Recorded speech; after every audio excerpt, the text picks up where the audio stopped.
Welcome to the Vault XL. This is a two-part live. Wendy Williams and Gypsy Rose. My movie suggestion of the week is Somewhere Quiet, now playing on Hulu.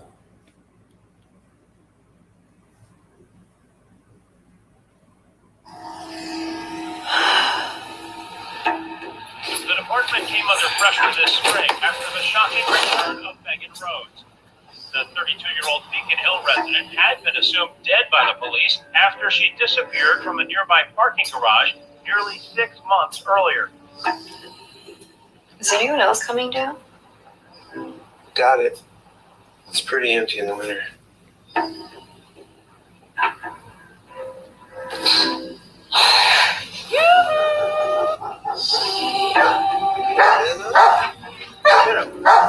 Talking. How are you guys related again? We're cousins. What are you nervous about? Nothing. Is it all the talk of death? Are you afraid of dying? Everyone is. Not everyone. Some people believe we go somewhere better. Other people think anywhere is better than here. Having a conversation. No, we're not. Meg, open the door. I want to go home.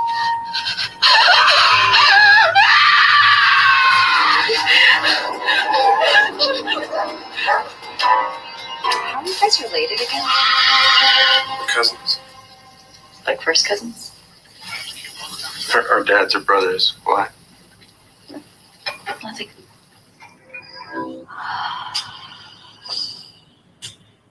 Somewhere Quiet, now playing on Hulu. Check it out. Queen's got to finish it. Fell asleep on it late this morning, but so far, pretty good. Thank you for your time. Two-part live, everybody. Wendy Williams and Gypsy Rose.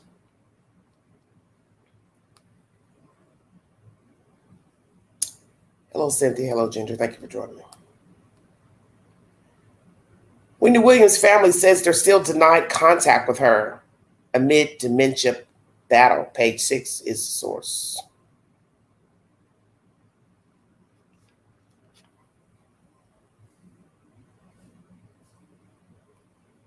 Despite being denied contact with her. A source told People magazine those closest to Wendy are rooting for her as she struggles with her frontal temporal dementia and aphasia diagnoses and remains under a court-ordered guardianship. The insider shared, Wendy Williams' family is unable to speak on her current condition and location due to ongoing litigation and the fact that they have largely been denied contact. But they are all rooting and praying for Wendy and want to express their well wishes as she celebrates her 60th birthday. The source added, she was, is, and always will be an icon. The shock jock's sister, Wanda Williams, revealed in February that the family had been kept in the dark about Wendy's ailments ever since she was placed under the guardianship in April of 2022. Wanda told People magazine at the time, quote, "It just appeared that all was cut off at that point." Earlier this year, the former talk show host's team announced in a statement that she had been diagnosed with the same diseases as Bruce Willis. Lifetime released its shocking documentary, Where is Wendy Williams, in February, in which her son, Kevin Hunter Jr., revealed her dementia had been alcohol-induced following her years-long battle with addiction. Page 6 is the source. So you hear that the family is in litigation with the overseer, which is Miss Sabrina Morrissey. I'll bring you a little bit of information about her. She's the executor over her finances. She's a lawyer out of New York. So they haven't seen her physically, Wendy Williams. She turned 60 last week. They're wishing her a very happy birthday. This is a very disturbing information. I'm going to play something else, and then I'm going to give you my commentary pertaining to this diabolical case. News Nation is my next source. Wendy Williams' best friend. I want proof of life. And that's something I have been saying to myself and recently on this network. Exactly. Proof of life. Because it's so funny, I would see this in the queue today, and I was just saying this to myself the other day. What's going to be sad is if you find out Wendy Williams is not even alive, and her estate has been milked down to zero, And then what? Somebody's going to call somebody to say, oh, she's not alive. Or what are you going to say? She ran out. She disappeared from wherever she is, this mystery place. Let's get down to business, everybody. Thank you for joining me. Worry as deep as that she may be incapacitated or even that she may be gone? Yes, I want proof of life. Like, this has been 1 year that we have not seen her face, heard her mouth, and she's a very vocal woman.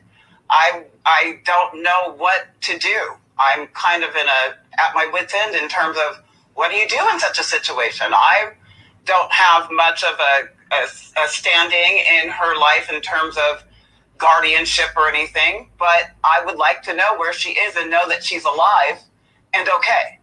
Hey, thank you for watching. Please go to News Nation. As somebody says, if this can happen to me, it can happen to you. Exactly. I don't believe Bruce Willis is being hid anywhere. I'm sure people are talking to him, dealing with him, spending time with him. He's suffering from the same disorder that Wendy Williams has. We hear that it's alcohol-induced, per information from her son. See, this is a dangerous game this woman is playing, Miss Morrissey. She's come under investigation for fraud with some other counterparts. She deals in people's estates. So she has access to negotiating your money. Who can be over your money? Hello, Miss Wanda. Very dangerous, dangerous situation. I watched a movie probably about 2 years or so ago. The lady who starred in that movie, the blonde-haired lady from Gone Girl. She plays in this movie. I think you can find it on Netflix. So I think I watched it on Netflix. That movie was so good. It reminds me of this here, similar. They swoop in, these people, nursing home people, whomever, find out, you need care.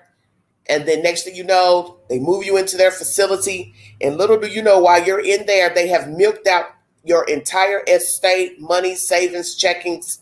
And they had a roster up on the bulletin board in this woman's office of all the potential prospects they were going to manipulate and con out their money. This to me seems similar. Only difference in that storyline, these elderly people, they were pretty sharp. They still about their faculties, but they were in prospect of, needing to move out of their home and move to, like assisted living. And most of you know assisted living is for adults who still can function, who are elderly. So not a nursing home, but assisted living. Let me clarify that. Proof of life. 1 year of not talking to anyone or physical contact is a problem for me. And I said this the other day. I said, I won't doubt when Wendy Williams surfaces, if at all, walking, talking, wheelchair bound, whatever, she won't have a dime to her name. When I Googled her net worth, she's estimated at $20 million. As most of you know, her ex-husband, Kevin Hunter, was suing her for back alimony payments that he wasn't getting. Then Miss Morrissey counterclaimed the suit by wanting him to give up $112,000 that wasn't rightfully supposed to be given to him. It's just a bunch of nonsense. Then we have Miss Morrissey under allegations of fraud with some other counterparts, stealing other people's monies. That's not a good look. I have a problem with everybody involved because something happened with her accounts for Wells Fargo to flag the accounts, okay? And they know that she's a multimillionaire. She's going to spend, she's going to shop, but they saw something fraudulent in order to flag the account, to seize it, to stop movement. What was that exactly? What did Wells Fargo see? At that time, she was in Florida with her son. They were probably spending a lot of money. Maybe it was more than what Wells Fargo is used to seeing, because if you tell your bank, to watch your account, if they see anything that even seems suspicious in nature, they will contact you to let you know, hey, we see some purchases at Macy's or this place, wherever it is. And then it's up to you to say, well, yes, that's me, that's not me. So whatever she was doing in Florida with her son, or whatever he was doing with her credit card, drew attention to Wells Fargo, as it's supposed to be. And I believe there's probably some other things they saw, but they didn't tell the public what it is or plural. So if there's something more nefarious than just credit card purchases, what did they find out? Because this is winded now. 2 years under the guise of this lawyer. She's over her estate, monies, whatever. And the family don't have any contact with her physical or probably by phone. At one time they said they were talking to her. So when was the last time the family spoke to her via the phone? Why is it such a secret about where she is? So that makes people think that they think the family are fraudulent and that's why they don't let her have any contact with them. But where there's a problem is common sense. The woman has to have contact with somebody. You cannot just ward somebody off because you think people are using them for their money and then they have no contact with nobody. That's not a sane way of living. That's not a sane way of navigating on the behalf of someone. It's not fair to Wendy. It's not fair to somebody who actually cares, such as this lady here.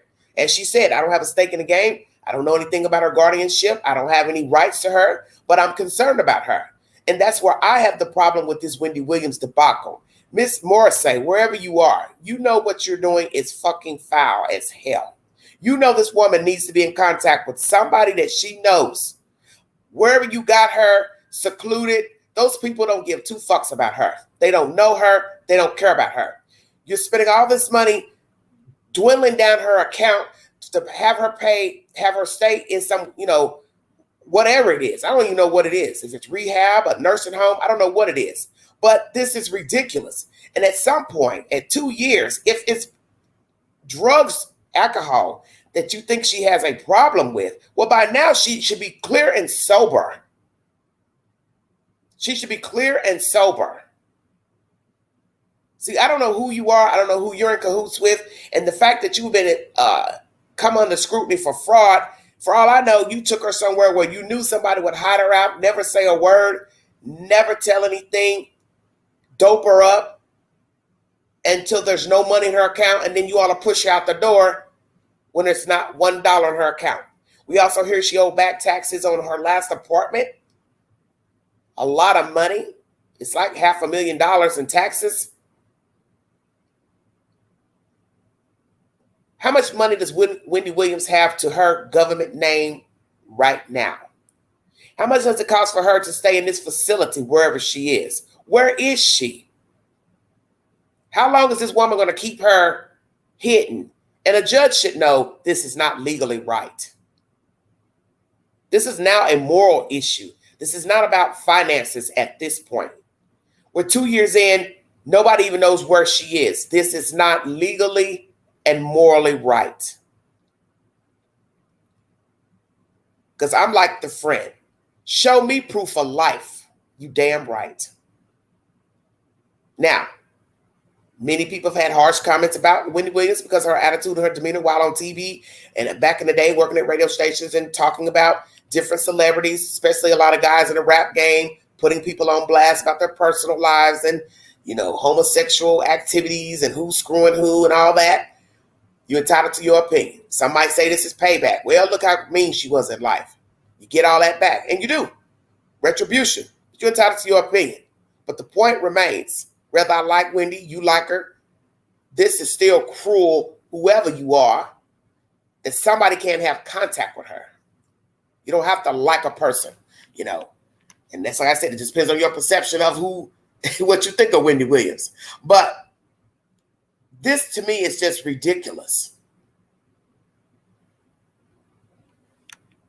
Somebody should have contact with her. So Miss Morrissey, I think it's time for you all to let the reins up and let somebody in her family have control of her estate, because this right here isn't working.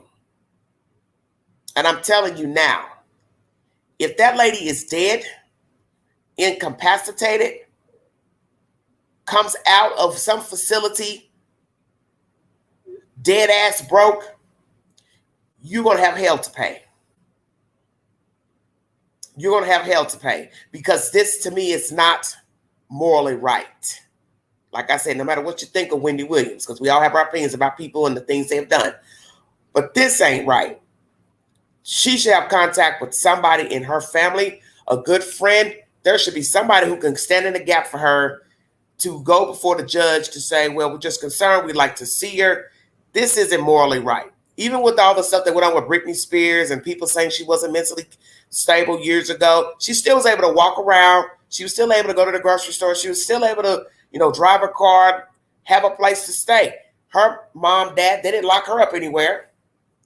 She didn't stay locked up for 2 years with no contact. So that's why I'm saying this is not right.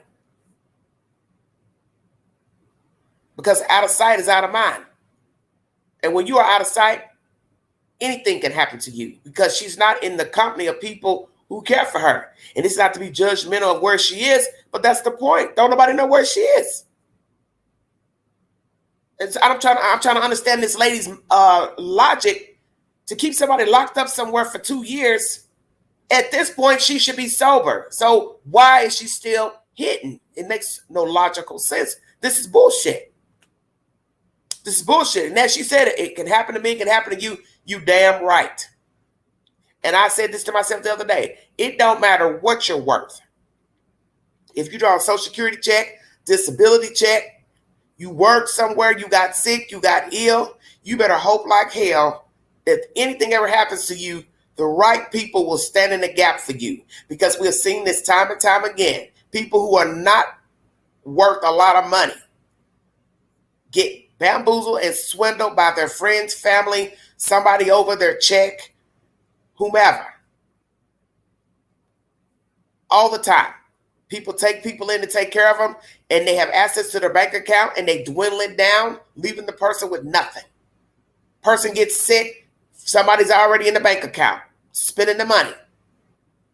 While they're wilting away somewhere in a back room or wherever. You have to be very careful. Who you leave responsible for your estate. I don't care if you're not worth $20 million. You need to be aware of who you're going to leave your personal effects to. And I don't think any of us think about that. What if I get sick? What if I get ill? Will Susie Mae, my son, daughter, aunt, whomever, will they do right by me? That's what you need to tell yourself as an adult. That if something happens to me, who is going to take care of me? And I put that question up on a poll about a month and a half ago. If something was to happen to you, well, I've asked you that question about, being homeless, would you have somewhere to go? And I think I asked that question about who would take care of you. I think everybody needs to question themselves. Who would take care of you? Who would stand in the gap for you? If something terrible happens to you, you get sick, you have a car wreck, accident, you become paralyzed. Can you trust the person in your family? Your son, your daughter, your sister, your mother? Can you trust them to do right by you? Because Wendy Williams is a cautionary tale of what can go wrong when you have a lot of money. So the ex-husband, he ain't getting no more alimony checks. He's a bum anyway. He don't need nothing. Go get a fucking job. Go get a job and take care of your little wifey, kid. Because you were living off of Wendy Williams' money in the first place.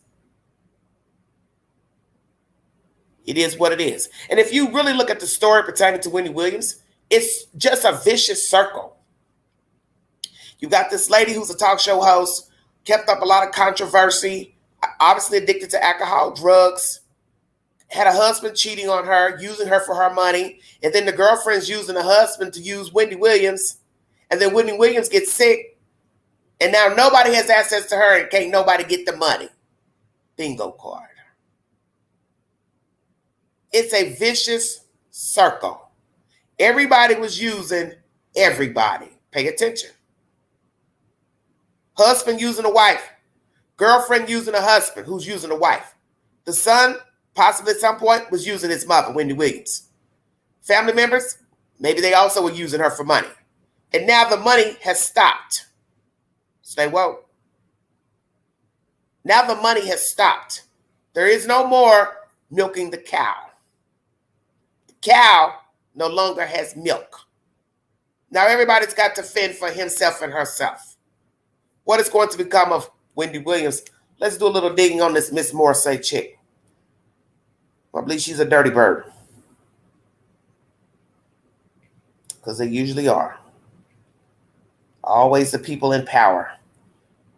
Will and deal over a person's life. It's disturbing. Hello, everybody in the chat. Thank you for joining me. 2-part live. Okay.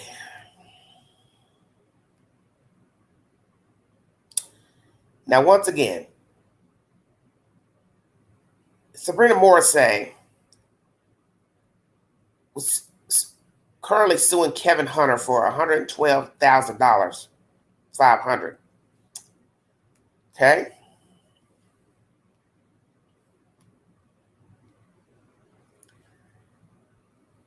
Says he wasn't entitled to that money. Sabrina E. Morrissey, 369 Lexington Avenue, floor 2, suite 209, New York, New York.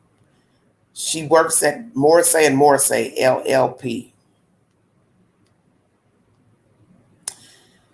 Martindale Hubble AV rated attorney, designated women leader in the law of 2014 by New York Magazine. Associate Managing Editor, Journal of International Law, Brooklyn Law School. Graduate of Trial Advocacy Skills Program, National Institute of Trial Advocacy, 1999, member NAELA, NALA. These are the areas where she practices law, 16 of them. Trusts and estates, which Wendy Williams would fall under that. Estate planning, litigation. She also litigates for each side. She litigates for those probably suing the estate. She litigates for the person who owns the estate. Part 36 lists guardian and guardian ad litem. That's obviously what's going on here. Adult guardianship. Once again, Wendy Williams. Advanced directives. Dependent adult abuse. Elder guardianship, guardian ad litem. Guardianship administration. Incompetency proceedings. Mental disability law. Court evaluator. Attorney for AIP. Counsel to guardian and referee. She's a busy bee. She attended the Brooklyn Law School, 1994. She's a member of the New York State Bar Association, sections on trust, estates, elder law, New York Women's Bar Association, Ethics Committee, National Association of Elder Law Attorneys, National Organization of Women. Born in Carrollton, Georgia. Now, here is the high ethical standing. She's a 4.8 out of 5 stars. She ranks basically from 4.7 to 4.9 in legal knowledge, judgment, legal experience, analytical capability, communication. Somebody here says she's an excellent attorney who possesses all of the best qualities of our profession. 8/21/13. That's a long time ago. Sabrina is one of the outstanding lawyers that I know. Beyond her skills and experience, Sabrina has an unsurpassed dedication to her clients. 8/4/13. 11 reviews.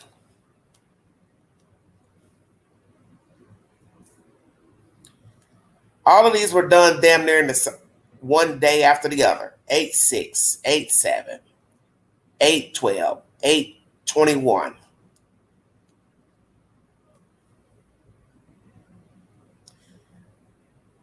Looks like the people who are rating her are people who affiliated with her. Rated by a managing partner, rated by a managing partner, rated by a partner. Where are the outside people rating it?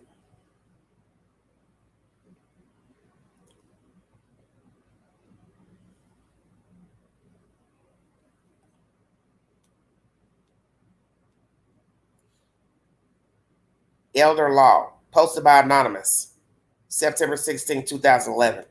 She was clear and friendly and always took the time to explain matters and their impact in a way that was easy to understand. Well, 2011 and 2013 is not 2022. People change. And people see dollar signs, just like everybody else, and they get beside themselves. Well, that's why I was saying what I was saying. All the reviews are in the same week. They're like day for day for day for day. And then they're for managing partners. That don't count. That's somebody working beside you. I don't want to see their reviews. I want to hear from people in the street that you've worked with. I've only seen the one. And like you said, you don't even know if it's real or not.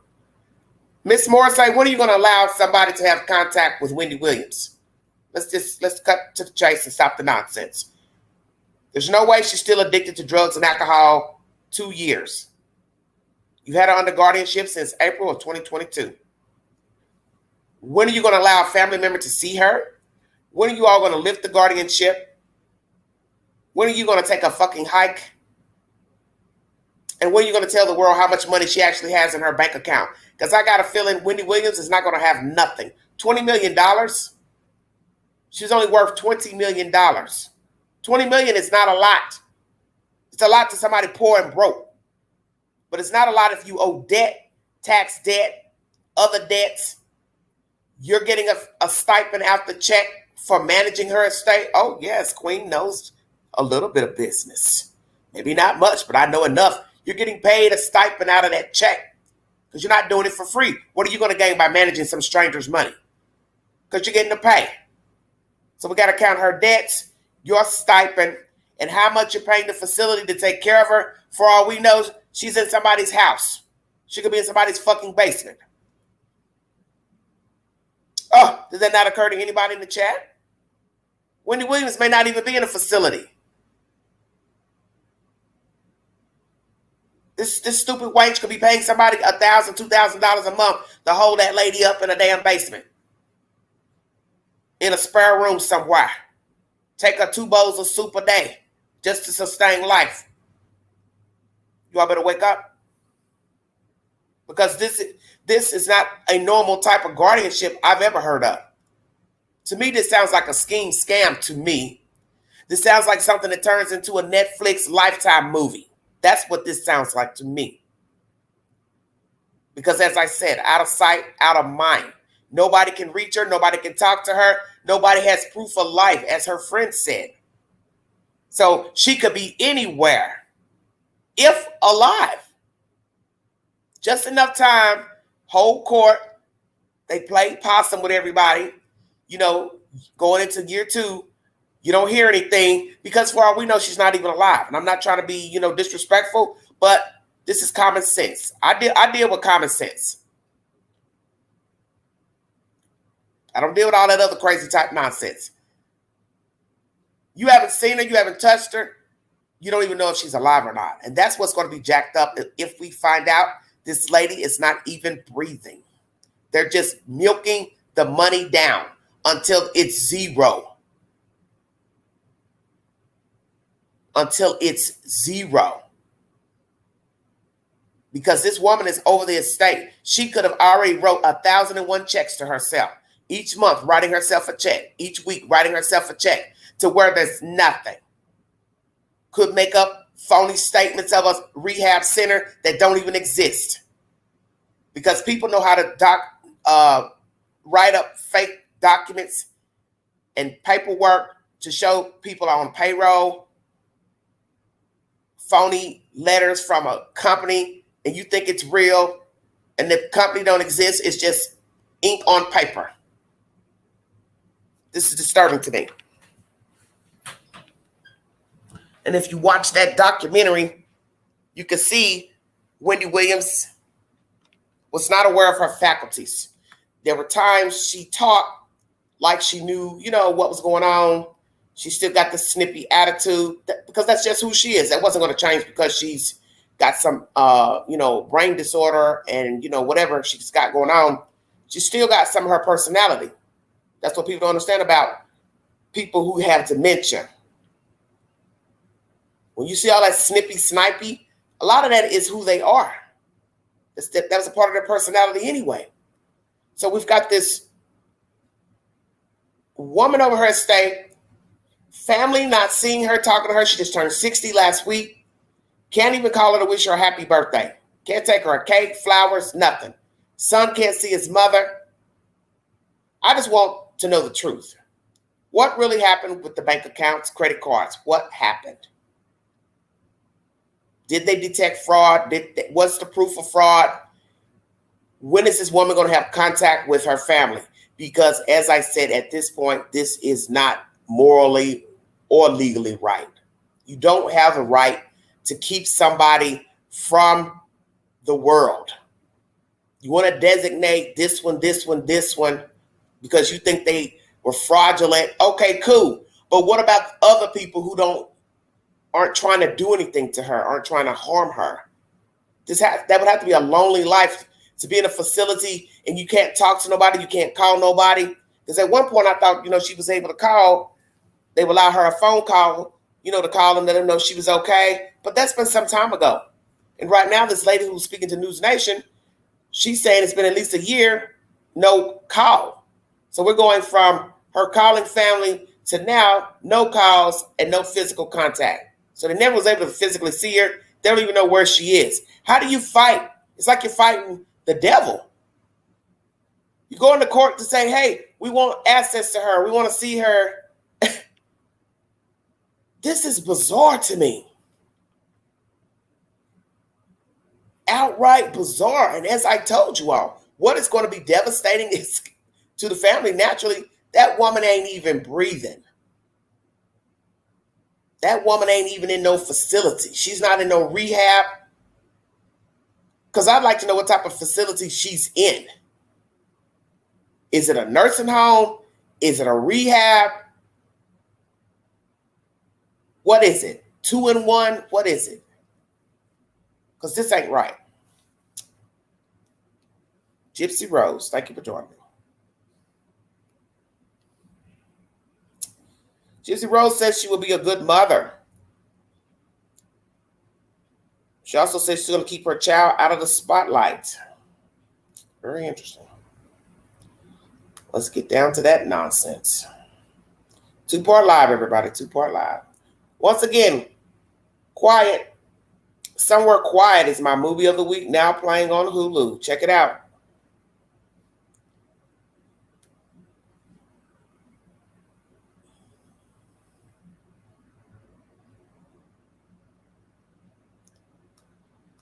Okay, everybody. Gathering everything up.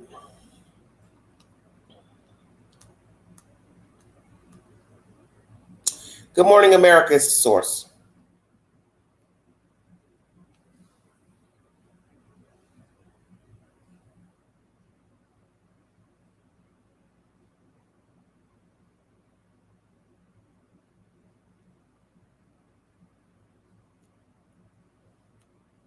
Gypsy Rose Blanchard in her first interview since announcing she's expecting, just 6 months after being released from prison where she served 8 years for helping to kill her abusive mother. Juju Chang has the exclusive interview. Good morning, Juju. Good morning to you, George. As you know, Gypsy Rose's every move is a huge source of social media fascination and scrutiny. She says she knows her critics think she may not be fit to be a good mother, but she told me this unexpected pregnancy has given her purpose, and she's out to prove the skeptics wrong.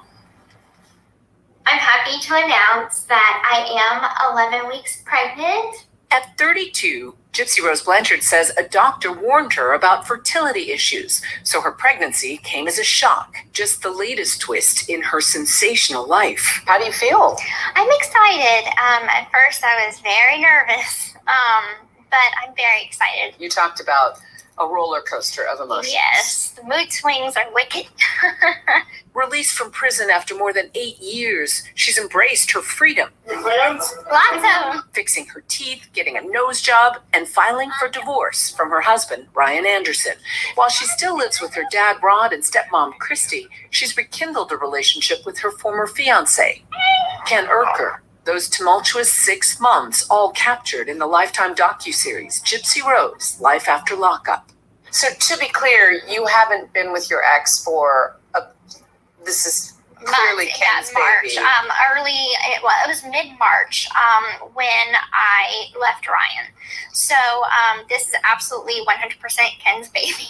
There was never any question of the paternity. How do you think your ex is going to react to this, especially given that you're going through a divorce proceeding still? I'm hoping that he is okay emotionally, and I wish him the best emotionally. But right now, I have not even had a moment to stop and think about anybody else except for, am I taking my prenatals in the morning? Am I drinking enough water? Like, I have so much to focus on, making sure that I'm healthy for this baby. So You've clicked into maternal mode. I have, absolutely, nesting and everything. Blanchard knows that motherhood for her will be fraught. She pleaded guilty to second-degree murder for plotting to have her own mother killed after years of abuse. Her mother, Dee Dee, forced her to undergo unnecessary surgeries, shaved her head, and kept her in a wheelchair with a feeding tube for much of her childhood. I understand that with my past, there's going to be a lot of people that kind of question if I even should be a mother or even have children in my care. If your critics are wondering that, like, how do you feel confident that you'd be able to teach your children right from wrong? I know that I'm not perfect. I know that I have made mistakes in the past, and I will probably make minor mistakes going forward. But at the same time, I do know right from wrong, and learning from past mistakes is a growth that comes with time. Things that I wanted in a mother. Oh, Lord, where do I begin? How does Ryan feel about her being pregnant? Is this Ken's baby? Because I think she's trying to say she hadn't been with her husband since the 1st of March, and she left Ryan mid-March. Definitely Ken's baby, she says. You also hear them in this commentary that she's living with her father and parents. This is all weird to me. Now, like I say, everybody has done crazy things when they were young. She's not young. We're not talking about a 20-year-old, 19-year-old getting pregnant. I just find it interesting you're living with your father and mother. I've made jokes about this. Where was he at in order to have sexual relations? I'll let that sit right there. You're a 37-year-old woman living with your parents and still married, swearing for God there was nothing going on between you and Ken. That's what you told the world months ago. So that's why I said to myself, something ain't right. When I first saw the story, pictures of her at the Dollar General with Ken, I knew there was smoke in the city. Okay, because I'm a realist. So you've been living with your parents, only have been living with your husband 3 months. I want everybody to pay attention now. You got out of prison in December. You left your husband in March of 24. You are then walking around in public with another man that you're not sleeping with while living at home with your parents, which we know that's a lie now because you're pregnant. Stay woke. And I won't doubt that you've probably moved out now, because I've seen you talking on your YouTube channel, echoing inside of your apartment, home, or whatever, which leads me to believe you've probably moved out and found your place. You have money that you should have gotten from Lifetime. Where is that money? Why didn't you go get an apartment, trailer, studio, whatever? You had money to go rent you a place. I'm confused. What the hell's going on with this chick? Now I empathize with everything that went on with her as a child, because that wasn't her fault how Dee Dee treated her. But you are now an adult. And for you to sit here and say, I do know right from wrong, obviously you don't know right from wrong. Because what you've done to Ryan is foul. It is foul as fuck. Because you had no business linking up with Ken 2 weeks after getting out of prison. For what? You're married to somebody. You're getting ready to go play house with somebody. And then you have the audacity to be talking to this man for months. And then poof, voila, you and your husband get in a fight. You go run to your parents' house. And then you sleeping around with this guy that you say you ain't sleeping around with. And now you're telling us you're pregnant. Are you serious? Oh, I'm going to make mistakes along the way. Oh, we know you're going to make mistakes because you're making a mistake right now. And some will say, well, Queen, she's entitled to do what she wants. She sure is, but not at the expense of hurting somebody's feelings. It's totally different. It's totally different. And we all have the right to navigate how we see fit. Yes, yes, yes. You're not happy with a person, you have the right to leave. Yes, yes, yes. But are you leaving for the right reasons? That's the point. Because when you look at the back page, you were already talking to Ken before you even knew you were going to have any problems with Ryan. Checkmate. Say it again, Queen. You were talking to Ken before you even knew what you would and would not like about Ryan Anderson. So your judgment was cloudy once you got out of prison. That's the point, because you haven't had a life. Because you shouldn't have been with nobody when you got out of prison. They wanted to keep you at their house, cool. But you should not have been taking up with nobody.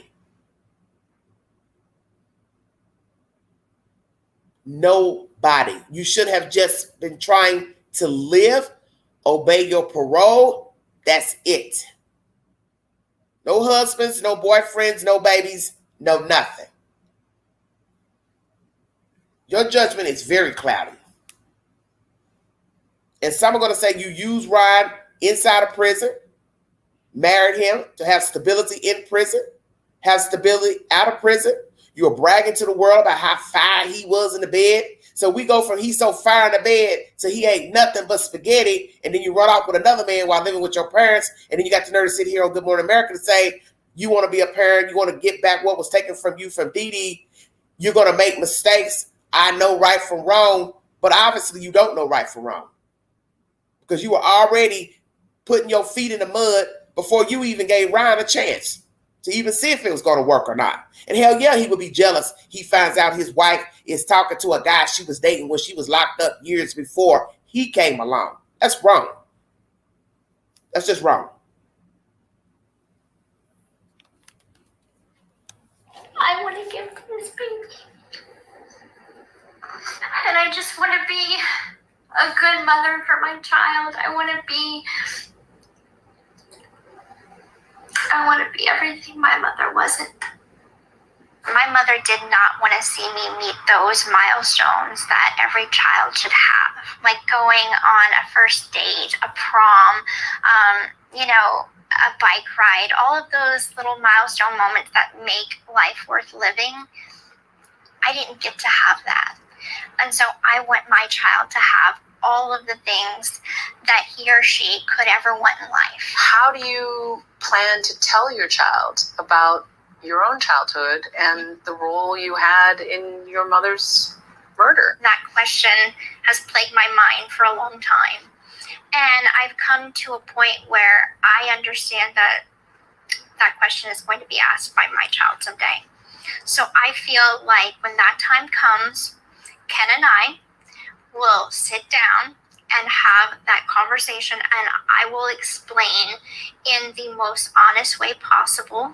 And will there be another docuseries down the road? Will the cameras continue to roll? I don't know yet. You never know what the future holds with that. But once the baby's born, I really feel strongly that I don't want my baby to be in front of a camera. Unless it's for like home movies, I will not be putting my child in the media at all. Why? This world is so cruel and unsafe that there is a level of responsibility that I have to make sure that my child is protected. While she wants to keep her baby out of the public eye, she's sharing her pregnancy journey with the world. For now, she's still staying with her dad and stepmom, not living with the baby's father. And since she's still getting that divorce, no immediate plans for marriage. Now, after her abusive childhood and 8 years in prison, these first 6 months of freedom are really her first experience at independent adulthood. And she's the first to admit she's made a lot of mistakes. And a lot of that drama has been captured on Lifetime's docuseries, Gypsy Rose, Life After Lockup, airing on Monday nights. And of course, we'll have much more of our exclusive interview tonight on Nightline. Guys? Good morning, America. Well, weigh in, everybody. Take the polls on my community page. You're going to have to go back about a month or so and take the polls pertaining to her. Will she be a good mother? So I believe I put that up a month or so ago. Will she be a good mother? Should she have even gotten pregnant? Right there at the end, you hear Juju tell you, she's still living with her father. at the time of press when they ran the story. She has no plans to marry Ken Urker. Then what was all this for? I'm confused. I get it. There are many women walking around with babies, don't have a husband, don't want to get married. He don't want to marry her, whatever. But what is the end game? You don't want to have the child in the limelight. People are cruel. But yet you keep being in the limelight. So to me, you're glutton for punishment. You're on your YouTube crying and talking. You went and got your YouTube channel. You're going from one extreme to the other.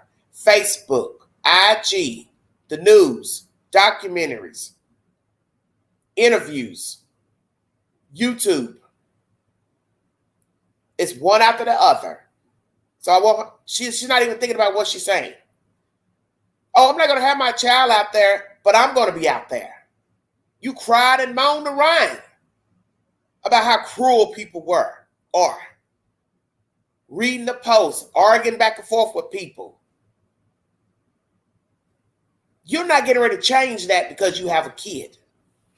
Now, Queen is not no dodo bird. Because old habits die hard. So you've been out 6 months. And all you've done is complain about everybody else, what they're doing. But yet you gave people a reason to respond to you. All you had to do was come out of prison and mind your business. You did not have to do a documentary. You did not have to do any of these interviews with all these different fucking people. Ryan didn't have to do no interviews. Y'all didn't have to do nothing but just go live. So you're complaining about yourself because you have given these people a reason to judge you and talk about every little thing that you have mentioned. Most of this stuff people wouldn't know nothing about because you could have just went and lived at your parents' house or Ryan's house or whoever, wherever you're going to stay and mind your business. But you have not done that. Now you're still married to a man, broke his heart. You were lying to him when you got out of prison and you're starting to talk to Ken 2 weeks after being released. You have been a fraud. You didn't even give yourself a chance to try to do right because you got some type of sick sensation hung up on this Ken Urker. But as somebody said below your YouTube video, he left you at your worst moment. And that's a very valid statement. Ken Urker left you at your worst moment. And yet you would hook up with him knowing you were married and you were sneaking around talking to him and Ryan found out. Hell yeah, he was upset. Why wouldn't he be upset? He just took a damn felon into his house, his life. He has a job as a school teacher. He's risking everything, which is his choice, to be with you for you to only leave him high and dry 3 months later. And you don't see there's nothing wrong with doing that to this man. Are you serious? And now you got the nerve to be pregnant with a whole life when you can't even navigate for yourself. You are not a 20-year-old, 18-year-old running around disillusioned and getting knocked up. This looks crazy as hell. A married woman living with her parents and pregnant by another man. I want everybody to just visualize that. We're not talking about a 19-year-old pregnant. We're not talking about a 20-year-old pregnant. We're talking about a 30-something-year-old woman pregnant, legally married, wanting alimony from the man, and pregnant by another man. And don't want to get married. Okay. This is BS. Now, I've listened to Gypsy Rose, and I've tried to be diplomatic in my commentary, but there comes a point where, hell, I have to draw the line with foolishness. This is foolishness to me. You're not showing any respect for yourself. And we get it. You haven't lived. You don't know really what to do. Your emotions are all over the place because you haven't had freedom. That's been your problem. Your mother denied you freedom. She denied you the right to think for yourself, to have an opinion, to have an identity. I get that. But when you got out, you knew that was wrong to talk to Ken Urker. That didn't make no sense. That was just wrong, man. That was just foul as hell. And then you didn't even give your marriage a chance. Because you two are playing, footsies over the internet. And then you're bickering with Ryan over this and that. And then I read a comment today where somebody said you left your dog. And I said, oh, she had a dog? When did she get a dog? So did you get a dog? Because that was a part of the documentary. You and him arguing about you getting a dog. Please don't tell me you ain't got a dog and left the dog behind. Really, bitch? Somebody bring Queen a receipt. Because if you left that dog behind, hell no, you don't need to have no kid. I don't think you're mentally ready for a child because you're still a child yourself at 30-something years of age, 32, whatever. You're still a child yourself. And the fact that you've only bickered about social media and what people had to say about you and Ryan, and now you're also doing that same thing with Ken. That's your same conversation. Oh, I've got to know how to navigate and ignore what they're saying and bring towards us what they're throwing at us. You mean what you're throwing at yourself? Because didn't nobody tell you go hook up with Ken? That don't even make sense to even say that. Because that's the same thing you said with Ryan. Oh, I don't like what they're saying about Ryan. They're so cruel. They're so mean. Now you're telling Juju the same thing. Oh, I don't want my baby in the limelight because they're so cruel. Then you said the same thing about Ken. Oh, my God. Oh, all the stuff they're throwing at us. You're not even listening to what you're saying. You are a part of the problem you're complaining about because you won't stop talking.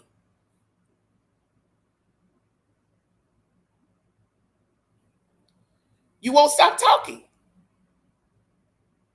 So you're not going to make me believe that when you give birth next year, you are not going to be in the limelight with that kid. You know why I know you're going to do it? Because you're doing it now.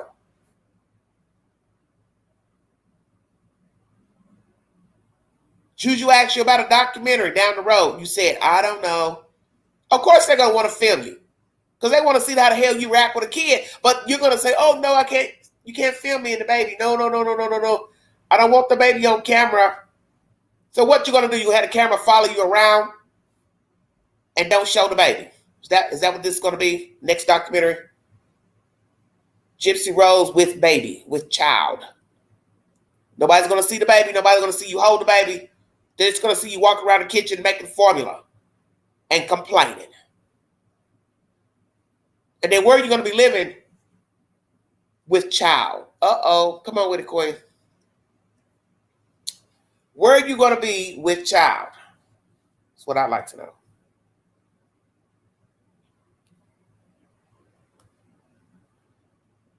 Us Magazine is the next source. Uploaded 2 weeks ago, everybody. Thank you for joining me. Hi. Nice to meet you too.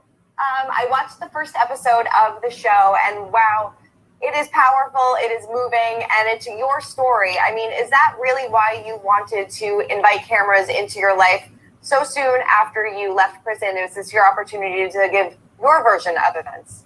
Yes, absolutely. So, from the moment that I was released until present, this has been something that I have wanted viewers to be along this journey with me because it has been so many ups and downs. And, going back to the prison confessions of Gypsy Rose Blanchard, that's when it started. And then this is a continuation on. And so when I was about ready to get released, I was sitting in my prison cell and I was thinking about all this. And I'm like, I am so tired of this prison version of myself that I think people know me by and putting labels on me, that I want to kind of break that mold and show people who I am as an individual, take off the prison khakis, take off the ID badge, and be presented as who I am. I think that's so important. And I know that you said earlier this year that This interview right here, along so many others, proved the point I've already made during this live stream. You just keep going from interview to interview, interview to interview. Every day, there's an interview about you. I want people to really pay attention because she's contradicting herself. You do an interview. How many interviews have you done since you got released from prison? You probably can't count because there have been so many. This content was uploaded 2 weeks ago. The Good Morning America was uploaded 10 days ago. So there's the proof right there. You can't stay out of the media. Now you have this YouTube channel where you can sit and go on and on and on and on about absolutely nothing. And you're sitting there talking about taking off the khakis and the badge. You were tired of being locked up. Of course you're tired of being locked up. Most prisoners are tired of being locked up. Hello. But you were in there for a reason, because you facilitated the murder of your mother. That's why you were there. So you're tired of being an inmate. You're tired of the badge. You got broke in. It got old to you. You went from not having friends to having friends. Now it's, okay, prison life's boring. Want out of here. I get it. But what's baffling to me is you're sitting here in another interview acting like you ain't done shit wrong since you got out of prison. That's what's troublesome. But that's expected because you don't know any damn thing. You haven't been taught anything. And it's not to say that even if you were raised a certain way with morals and values that you can't go astray, because we're all human. But you're sitting here on another interview talking about, well, this prison stuff, I want to remove it, and I want people to see me as Gypsy, this outside person. And as soon as you get outside, you're married and you're already talking to somebody who you used to talk to in prison. And now you're pregnant with that man's baby and you're still married to Ryan. So is this the version that you want to represent to the public? Gypsy Rose, you need to check yourself, because you are spiraling out of control. I mean, you are spiraling and you don't even see it. You're eating your own words and don't even realize it. I want people to see me as a different Gypsy Rose. Well, what Gypsy Rose do you think we are looking at now versus the one that aided a man to kill her mother? This ain't no good look either. May not be murder, but this ain't good. Because you were moving too fast, even in prison. You were moving too fast, even in prison. You admitted to getting high on pills, popping pills, doing stuff, experimentation with women. And now you're out and you're already separated from your husband and pregnant with another man's baby. So I'm going to ask you directly, is this the image you want to portray to the public? Because you can't be happy like this. This is a very bad look. You're a married woman. You have committed adultery. And you didn't give Ryan a chance. I don't care if he's possessive, he's an ass, he's whatever. You didn't even give him a chance. Because let's keep it real. You can't focus on your marriage or your relationship with a human being if you are already eyeing other candy. Checkmate. I don't care what nobody says. Because you're putting different irons in the fire. So if you over here married, ain't lived with a man 2 weeks, and you already talking to somebody you dated in prison, that's a bad, bad sign and a bad, bad omen. It was a recipe for disaster. And now you're living with your parents, allegedly, knocked up with another man's baby that you say you ain't going to get married to. Don't want the child in the public eye, but you're steady doing interviews. I refuse to believe your baby is not going to be seen on camera come next January. I don't believe it. I'm a lot of things, a fool, I'm not. Because you like attention. You crave attention. You crave validation. And what you don't seem to understand is that you are your own worst enemy and you don't even see that. You're steady talking and talking and talking to news cameras. And you don't even realize you're putting your foot in your own mouth. If you had any sense, you would go back and re-listen to your interviews and realize, I'm talking too much. I need to shut the fuck up. I'm making a fool out of myself. I'm contradicting myself. You're going to make mistakes, of course, because none of us are perfect. And you haven't had a good role model. I get it. What Dee Dee did to you was fucked up, just all the way wrong. But what you have done to Ryan and to yourself is foul. And you need to own that. Oh, I wish him well emotionally. I hope he's going to be okay. Well, I'm sure he's not okay. How is he okay? He's probably reliving everything he's done with and for you since you were locked up until now. He's pissed the fuck off. He has every right to be. And like I said, you didn't give Ryan a chance. You were already canoodling with somebody else before you even started seeing if he leave the toilet seat up, toilet seat down.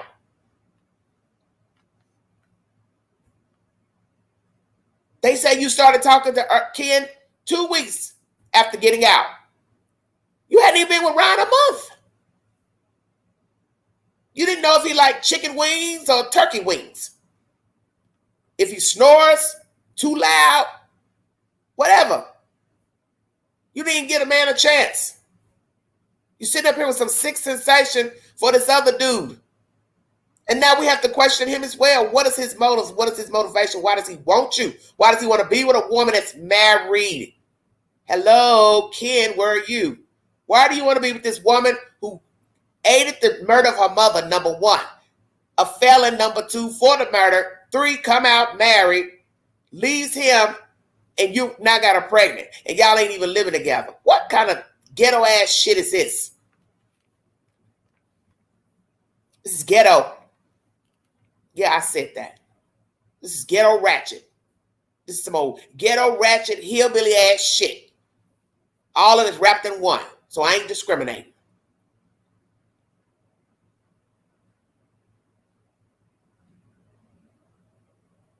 Let me tell you something, young lady. You thought what Dee Dee did to you was cruel. And then in turn, you all gave Dee Dee a favor back because of how cruel she was to you. Manipulative, using you, grooming you. She did all those things. And now you have come out into the universe from prison and you're doing the same damn thing. And you don't even see it. Because you were taught by the best to be a liar, to be a manipulator, to be a thief. And you're doing it now and you don't even realize you are doing it. And what's going to happen is you're going to possibly face the same road because old habits die hard and your gene is of Dee Dee Blanchard, whether you want to accept it or not. You are of her gene pool. And you have learned how to manipulate and con from Dee Dee. You went to prison, you learned to con and manipulate in order to stay afloat in prison. It's a part of the game. It's a part of the system. And now you're out here doing the same and you're free. And you don't even realize you're carrying the traits from one phase of life to the next. You better get it together. Because just like you killed your mother, you now have come out here to manipulate Ryan Anderson. The same will be done to you. And that's what you don't seem to understand. That the same road you travel to get to where you are now, it can be done to you. You could be on the chopping block. We just have to pray that Ryan isn't the type he wants to go pop off, strangle you, or do something hurtful to you. You're not realistic. You're not realistic at all. Because the same world you're complaining about is so cruel. Those people will do the same to you like what you did to your mother and what you have done to Ryan Anderson. You hadn't watched the Hulu show, The Act. Is that still true? And is that maybe another reason why you wanted to do this show? Because you can kind of set the record straight? Right. I watched one episode, the first episode, and I think Joey King did an amazing job playing me. I was a little bit harder on Patricia Arquette playing my mom, just because it's my life. I am very hypercritical of it. And so I think, this show is about who I am today. And I kind of feel like with the prison confessions, I've already cleared up so much misinformation as to my past. And so this is very future based. Yeah, no, it is. And the future, I mean, it looks bright. I mean, what was the biggest or the most challenging part about transitioning out of prison into everyday life? And did you realize like the level of celebrity that you were when you were released? No, I didn't. Going back to your first question, but at the beginning of transitioning, it's kind of like everything around me is different. And even the language that people are using, yes, they're speaking English, they're using new slang than they used to. So that was something that I had to kind of like, are you insulting me or are you complimenting me? I don't even know at this point. And so that was a bit of an experience. But, before I got out of prison, I had no idea that there was this sort of hype going on. There were people counting down to my release. There were TikTok videos galore about it. Well, I wasn't. So You it know who wasn't you were. until, I come out, my first day out of prison, I'm going shoe shopping because the boots didn't fit. Everything in the boots didn't fit. So I go for my new pair of shoes. There's a guy on the sidewalk with a camera that's like, Gypsy, and he's like taking photos of me, and I'm kind of like, whoa, who is this guy? Why does he know my name? Sure, so it was so strange. It was, and so I felt like I was like the last to know that I was the sort of pseudo celebrity, but I don't like being labeled a celebrity. That's just another title put on me by society, and You're not a celebrity. Yeah. Were you expecting to kind of come out and obviously you couldn't go right back into your everyday life because it was going to be totally different. But did you expect the transition to be a little bit easier? Was it harder for you than you thought it was going to be with this level of attention?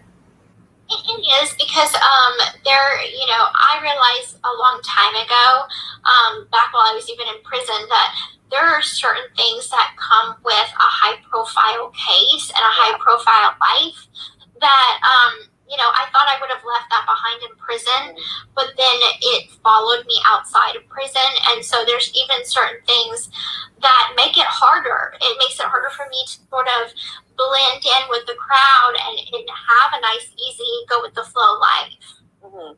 You experienced probably so many new firsts upon your release, and in the months since, what has been your favorite first that you got to experience? Oh goodness, there's so much.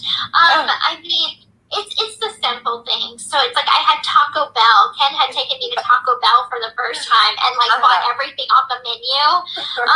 And so that was enjoyable. I went to the beach for the first time because I've been to a lake in the past, but I have not been to the ocean where I could walk on the sand and know what that feels like. And so that was a wonderful first. I love that. A lot of people are going to want to know, have you met Taylor yet? Has the dream come true? No? Have you spoken at all? No, not at all. No, I like her music. I think unfortunately, in this time, the whole Taylor Swift obsession has been so overblown in the media. I like her music. But other than that, I don't have her posters up on my wall. I'm not being extra, You're not being extra. But you did meet Kim Kardashian. You're going to be on this season of the Kardashians. What was that experience like for you? It was a very good experience. I have a lot of respect for Kim and the work that she does on prison reform. And so for me, I've been on the opposite side of things, of the fence. And so I have a lot of opinions about prison reform. And so I think it was a wonderful opportunity for us to sit down and talk. Yeah, definitely. We obviously see a lot about your marriage in this season of the show, and we kind of see the unraveling of it as well. You said in the show that you fell in love with Ryan because he wasn't just in love with the idea of you. Now, looking back on it, do you feel like he was? I think that for us, we had been together for 3 years. We had been in a 3-year relationship. And that in itself had many ups and downs while I was still in prison. And do I feel like Ryan met me with the intention of any sort of media or fan club? Brief intermission. I want to rehear that for a minute. Us Weekly is the source, everybody, that you're listening to.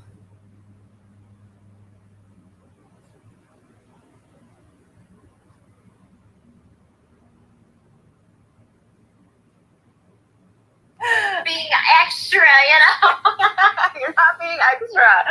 But you did meet Kim Kardashian. You're going to be on this season of the Kardashians. What was that experience like for you? It was a very good experience. I have a lot of respect for Kim and the work that she does on prison reform.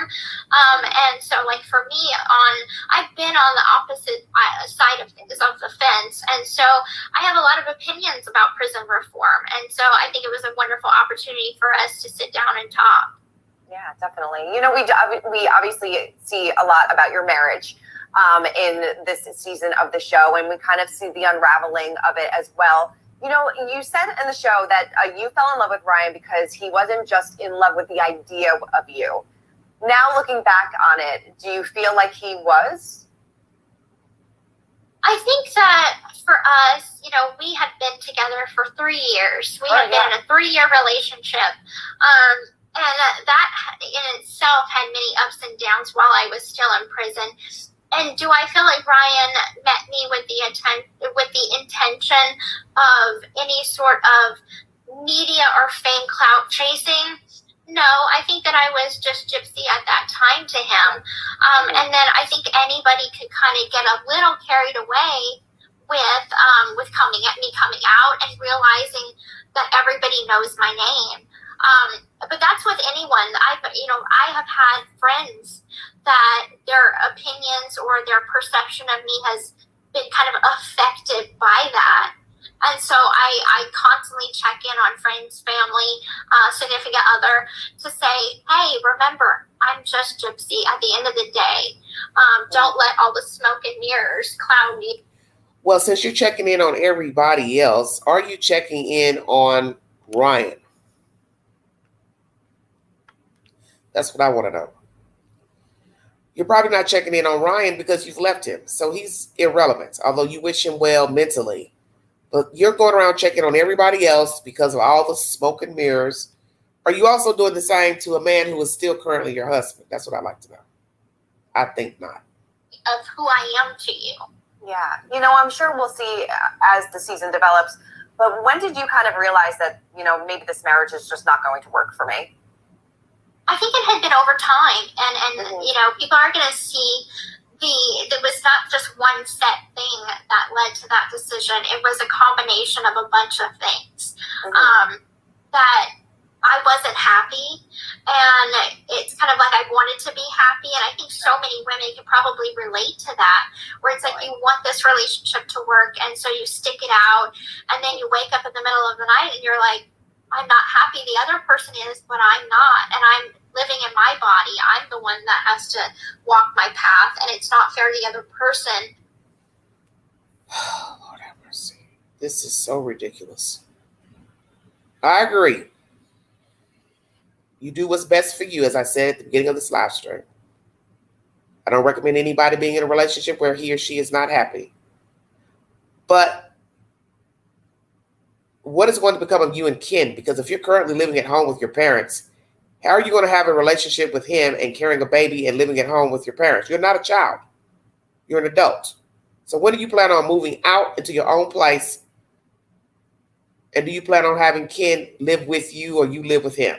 Because I'm trying to understand, how is this going to work?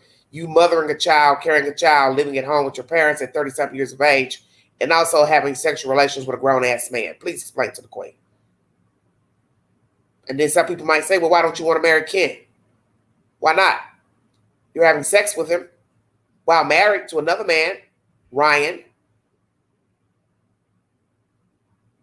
Why don't you want to marry Ken? Why not? Or are you going to tell us, well, I don't want to marry him right now, of course, because I'm married to Ryan, but down the road, I might want to marry him. I'm just trying to understand the end game. Because there's just this whole fable is outrageous. To me, you're just doing too much. And you can do whatever you want because you're grown, but you can't get upset at the media. You can't get upset at what people are saying about you, because a lot of this commentary that's being directed towards you didn't even have to be ever said if you had to just stay quiet and went on your merry way. There would be no pregnancy to talk about. There'd be no Ryan problems. You let the cameras follow you around while you all done fell out and now separated and, going through a divorce or whatever. See, you're a part of that. You can't blame others for that. That's your doing. You agreed to let these people follow you around. Now they follow you around and your marriage is rocky. Now you're with another man. Now you're pregnant. That's not the media's fault.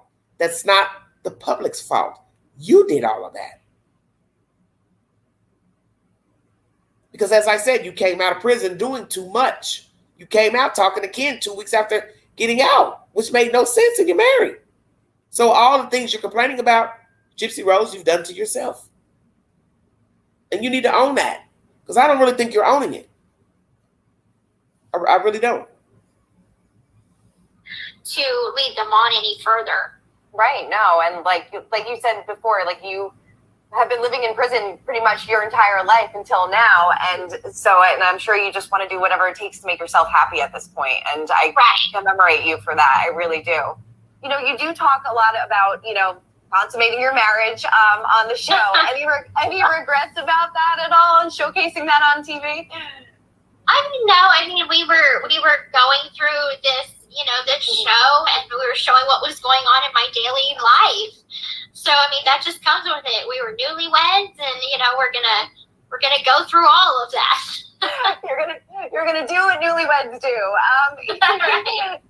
He said, My question is this. Everything played out on TV land with Ryan. You having this baby will probably play out, although you say you don't want to show the child, but I do believe you'll probably show the child come next year. What are you going to do when things aren't working with Ken? Because that's the number one question. You've left one man only 3 months of living with him and ran to somebody who you had an entanglement with in prison, which to me don't count because you weren't free. So just as quick as you tangled up, you got entangled with Ryan. You left him 3 months after living with him. You're not even living with Ken yet. Uh-oh. Pay attention, everybody. Allegedly, you're not living with Ken. So this is like a pre-honeymoon stage phase you're going through with Ken. Kissy face, hugging, taking pictures, lovey-dovey, whoopee, until you two are living together and you don't like the way he smells and snores and this and that. I mean, you've already said that. Oh, the way he breathes. You forgot you said that in an interview? Oh, everything just irks me. This is when you realize something was going on, I guess, with being pregnant. So imagine when you get farther along pregnant. If you're complaining about him breathing and whatever else you find, negative, what are you going to say when you're about 5 months pregnant? There's going to be a whole lot of things that's going to bother you. And believe me, it's going to bother you living in that house with all those people, your family. Because I don't know how many people live in that house. So you're going to get tired of hearing them breathe. Hearing them talk. Fuss, fight, argue. Because see, you don't know what it's like to live outside in the real world. You don't know what it's like to want to live with other people. And I do believe that's going to get old as well. You living at home with your father, his wife, and whomever else is living there. I don't see that working out. Stay woke, everybody. The split did come out of the blue for him. I know, when you filed for divorce, you also filed for a restraining order. What do you have any sort of relationship with him today? Wow. Are you hopeful in the future that maybe you could be friends? Well, I would like to clarify that restraining order is on finances. That is not a no contact order. And that's just a basic divorce proceedings. Okay. So, we have been in communication sparingly since I filed. And I wish him the very best. I think right now we have chosen to not communicate anymore. Just because I think it's probably best for our healing at this point. And we're going going to be going through the divorce and wishing each other the best. I think it's important too for us to not let the media piss against each other. We're not about that. I don't want to be about that. He doesn't want to be about that. Once again, she has to talk about the media. The same media that you're sitting in front of doing an interview with Us Weekly. See, Gypsy Rose has no idea what the fuck she's doing. Everything's about the media. You've allowed your life to be in front of the media. I don't understand what she's so confused about. You were sparring with people on Facebook, which is a no-no. Anybody would tell you you don't spar with people on Facebook. For what? They're irrelevant. Ryan told you that. You continuously do interviews with all these different entities. Talk. Now you're not with your husband, you're with another man. So you were complaining about how people treated Ryan and what they had to say about him negative. You didn't like it. Now you worrying about what people have to say about you and Ken. Don't want the baby in the media, on camera. And now you're saying it again. But yet the media is where you choose to keep putting your face and your own tongue. I don't get it. You can't talk about the media if you're in the media. You're not Michael Jackson, Prince. Those people, they had sense enough not to be talking to the media every 5 fucking seconds because they knew what comes with it. When they ask you one question, they don't stop. And what about this? And what about this? And what about this? That's why a lot of famous people don't give interviews. They don't talk to the media. They don't say hello. They don't speak. Nothing.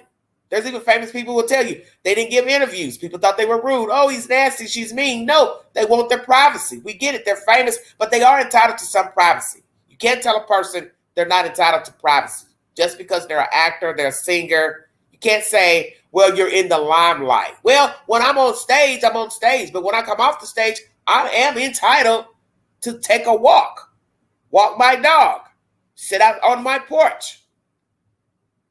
I don't need a helicopter flying over my house to take a picture of me.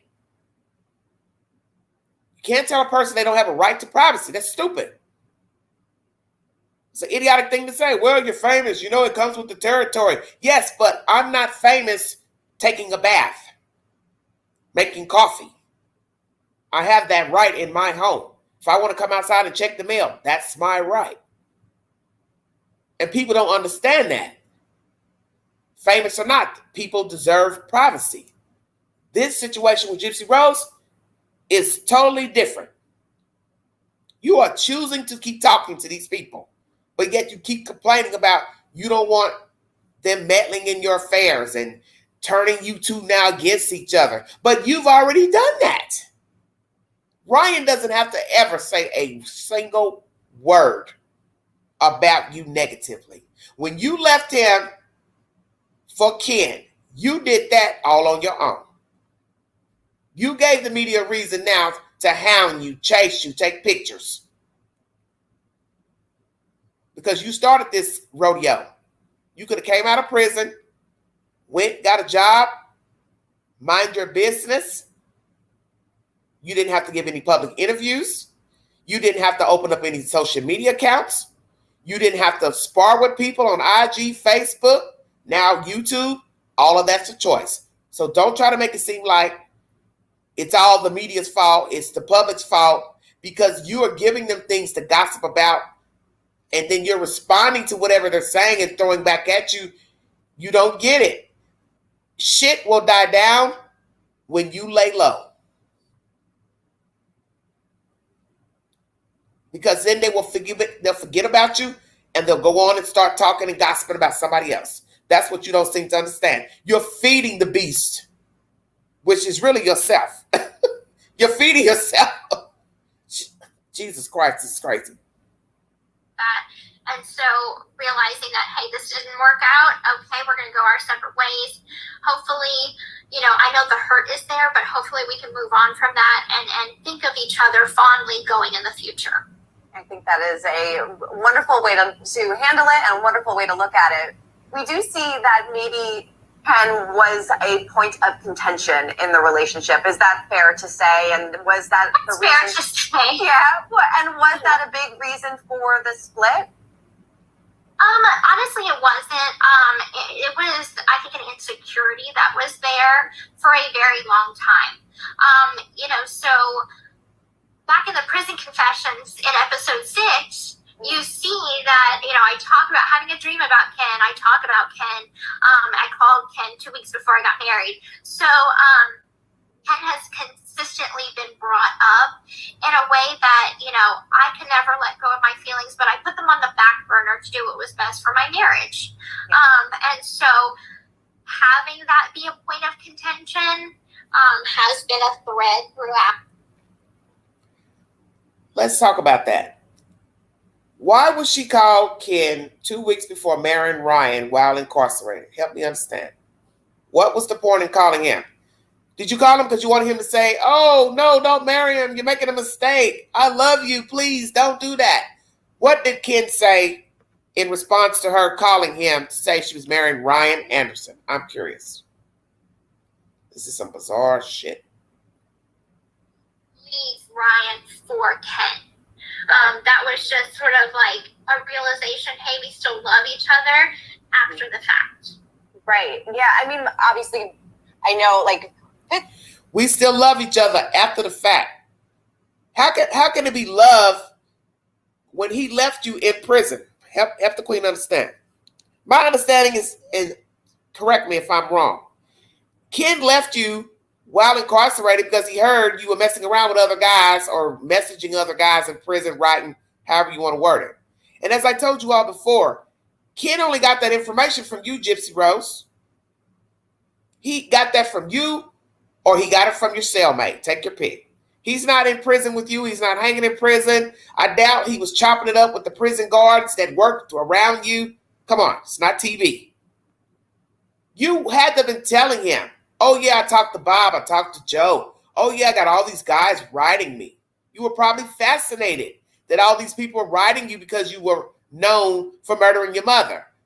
So you got off on the sick sensation of people following you, even in the prison, wanting to talk. And I do believe you told Ken that. He would have no way of knowing that you were talking to other men. How would he know that? Because you told it. Because you're messy. Nobody make me believe different.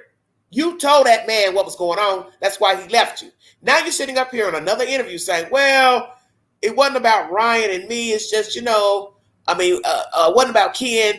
There were some insecurities. So the reporter, you were supposed to say just now, who was insecure? Because I'm assuming she's talking about Ryan was insecure. So now it's Ryan's fault. He's insecure. He's possessive. Blah, blah, blah. Per your family members, those meddling ass folks. But yet, as somebody said under your YouTube video, he left you at your most vulnerable and worst time of life. So what they're saying is the obvious. He would leave you again. Exactly. Because he left you incarcerated. Now imagine being free and being left by Ken Urker. Because I don't think you sat and realized that could be a possibility down the road. And we can say that because, one, you all met under negative circumstances. And we already know that most relationships just don't last starting in prison with people. They just don't. They get out, people get free, fancy free. They want to start flirting and having sex with folks because men do it all the time. Write 1,000 letters to different women. They get out. They hook up with one lady. She thinks he's serious, but everybody's looking at him. Woo, he's nice looking, blah, blah, blah, blah. Next thing you know, he's screwing everything in sight. To me, you're no different. You are no different to me. Because you're bouncing from one situation to the next. And that's the shit that men do. This is typical male prison behavior. They get out and they screw everything in sight. So now you have screwed somebody who you used to know in prison, who left you there like a hot potato. And I have not heard that you and Ken kept in contact all these years while you were in contact with Ryan. So some people are going to look at him and think he's an opportunist. Now, she asked you about Ryan being an opportunist. You said no. He just liked you, for Gypsy. But he didn't know Gypsy because Gypsy was still a child, even in the prison as an adult. And he found out once he got you home. Now, here comes Ken, another dodo bird. He left you high and dry, and now he just pops up right after you get out of prison. And my understanding is that your family met up and passed messages back and forth, which they should not have done that. So that was disrespectful to Ryan, and I've played you content where Ryan talks about that during the interview. He's hurt. He's crushed. And this shit about this restraining order on the finances, what is that about? I don't even understand what that is, and you didn't explain it here. You should explain it. Don't tell us, oh, that's normal. That's normal procedure. Well, we don't even know what it is, so how is it normal procedure for us if we don't even know what the hell you're talking about? So what does that mean? Restraining order on the finances. Please explain to Queen. What does that mean? I know that you're asking him for alimony. I know that. And you have no right to ask Ryan for a fucking dime because you weren't with him long enough. And I don't count your marriage in prison. Now, some judge might say, well, yeah, they were legally married. He supported her in prison. She is entitled to alimony. But what's going to look bad is a timeline. And if the judge gets any information that you were screwing and messing around and meeting up with Ken shortly after being out of prison, I don't see him giving you any money for that reason alone. Committing adultery, sneaking around, lying, deception, and also you've gotten a lump sum from Lifetime. He's going to say, you don't need any money. He's a school teacher. He don't make that much money. You only with them 3 months. Although you were married 2 years, almost 2 years, but you weren't with him physically. And you were canoodling with somebody else under the table. So to me, that would be grounds of no alimony. And if I was Ryan, I'd fight it tooth and nail. I'd say she's been messing around, talking with this guy, doing God knows what, since she got out of prison. I'm not giving her a damn dime. She's got money. Call Lifetime. That's what I would tell her. That's what I would tell the judge. You tell Gypsy Rose to call Lifetime producers and let them cut her another check because I'm not paying her 1 red cent. Physically, it's different because you are seeing each other in person, but what makes the relationship different now as opposed to when you were engaged before? Well, now we are older because we met in our mid-20s. Mm-hmm. And, I just went to prison, so I had a lot of growing and maturing to do. Ken was working in Seattle as a bartender, and, he was young. And so it's kind of like we met at a point in our life where I don't think it would have worked out at that point because we had a lot of life and maturing to do. And so now that we've had a couple more years under our belt, we're reconnecting. I'm learning about relationships, and I can take what I've learned of what to do, what not to do from my relationship with Ryan and apply that to my relationship with Ken going forward and realizing what I will stand for, what I won't stand for. What I will and won't stand for. You were only with Ryan 3 months. Help me understand. And I agree. You're entitled to not be with a person you don't want to be with them. But my thing is, I don't really know what happened between you and Ryan to say you had a reason to leave him because I wasn't there. What I'm saying is, Ken was in the picture. That's my point. And you're really downplaying that, which is, once again, deceptive. You don't want to own that Ken was in the picture. Whether it was physical or not, he was still in the picture. You were talking, you were calling. Somebody would say, hell, they probably met up. Probably was even having sex while she was with Ryan. We don't know. You don't have to tell us that. But that is a problem. Whether you want to accept that or not, you try to make it sound like, oh, it's all about Ryan and got nothing to do with Ken. Well, people are not going to believe that. You know why? Because as soon as you left Ryan, you're already seen in a picture at the Dollar General with Ken. So why would I not think that you two weren't canoodling and having sexual relations while you were married to Ryan? Come on now. Now, Gypsy, you talk a good game, but you can't bring a receipt. Because really that's all you've been doing since you got out of prison is talking. You talk too much. You talk in circles and you contradict yourself. You mad at the media, but you stay in the media. You mad at people talking about you, but you argue with them back and forth on Facebook and social media. That's a stupid thing to do. Arguing with strangers about absolutely nothing. Who are we to you? Nobody. Who you're mad at is yourself because you can't stop talking. And you know you fucked up. You know you fucked up with Ryan.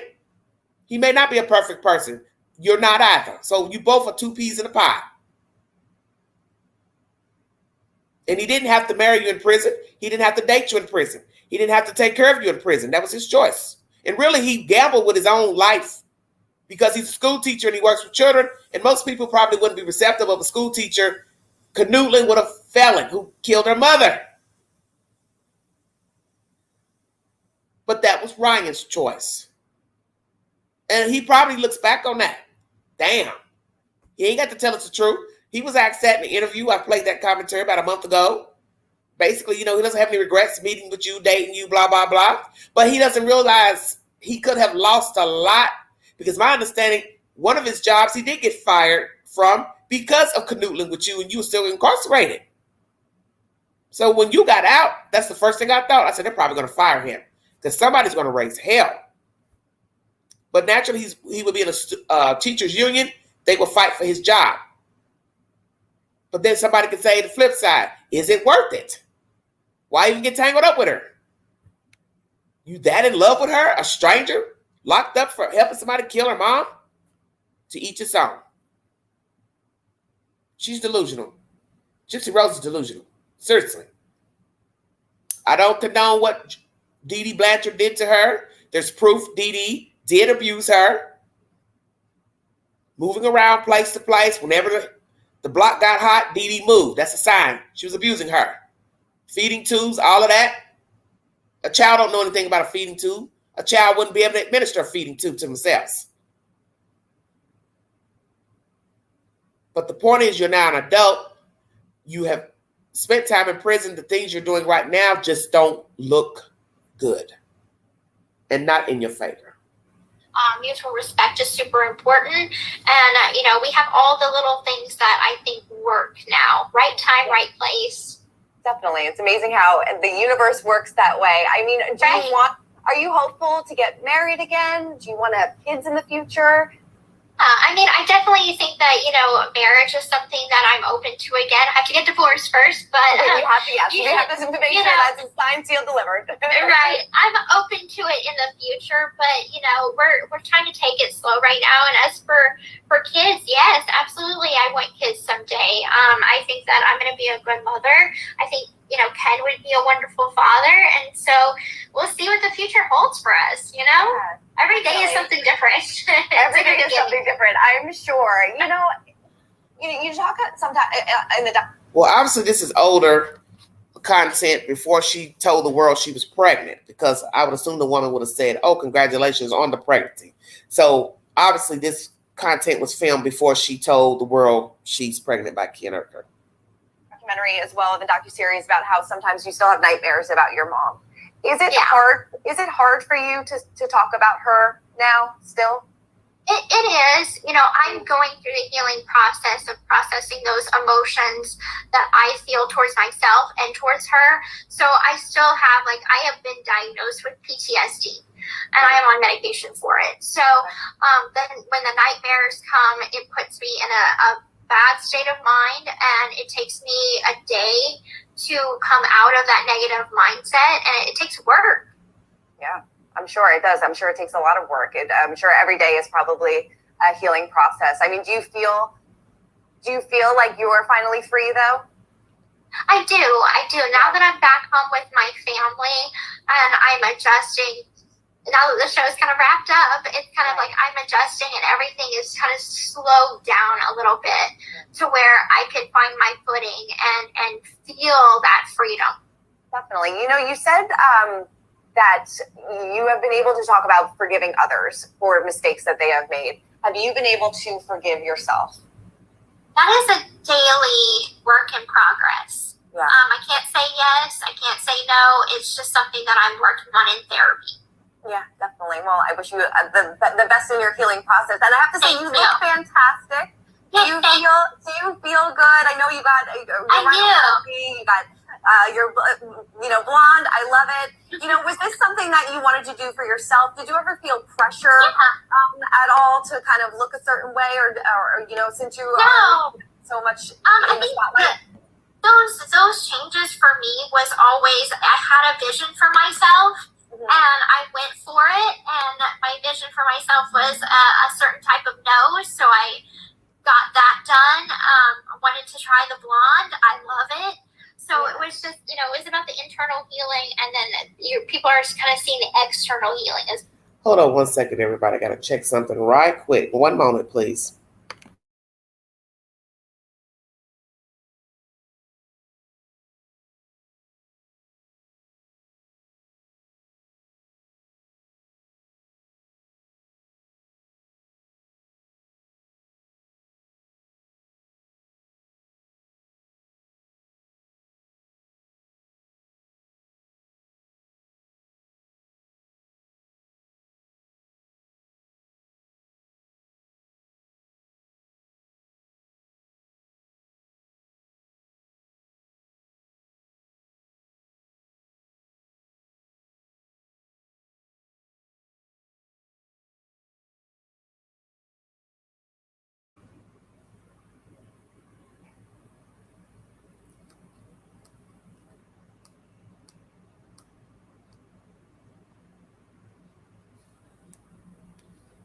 All right, everybody. I'm going to continue this nonsense with this girl.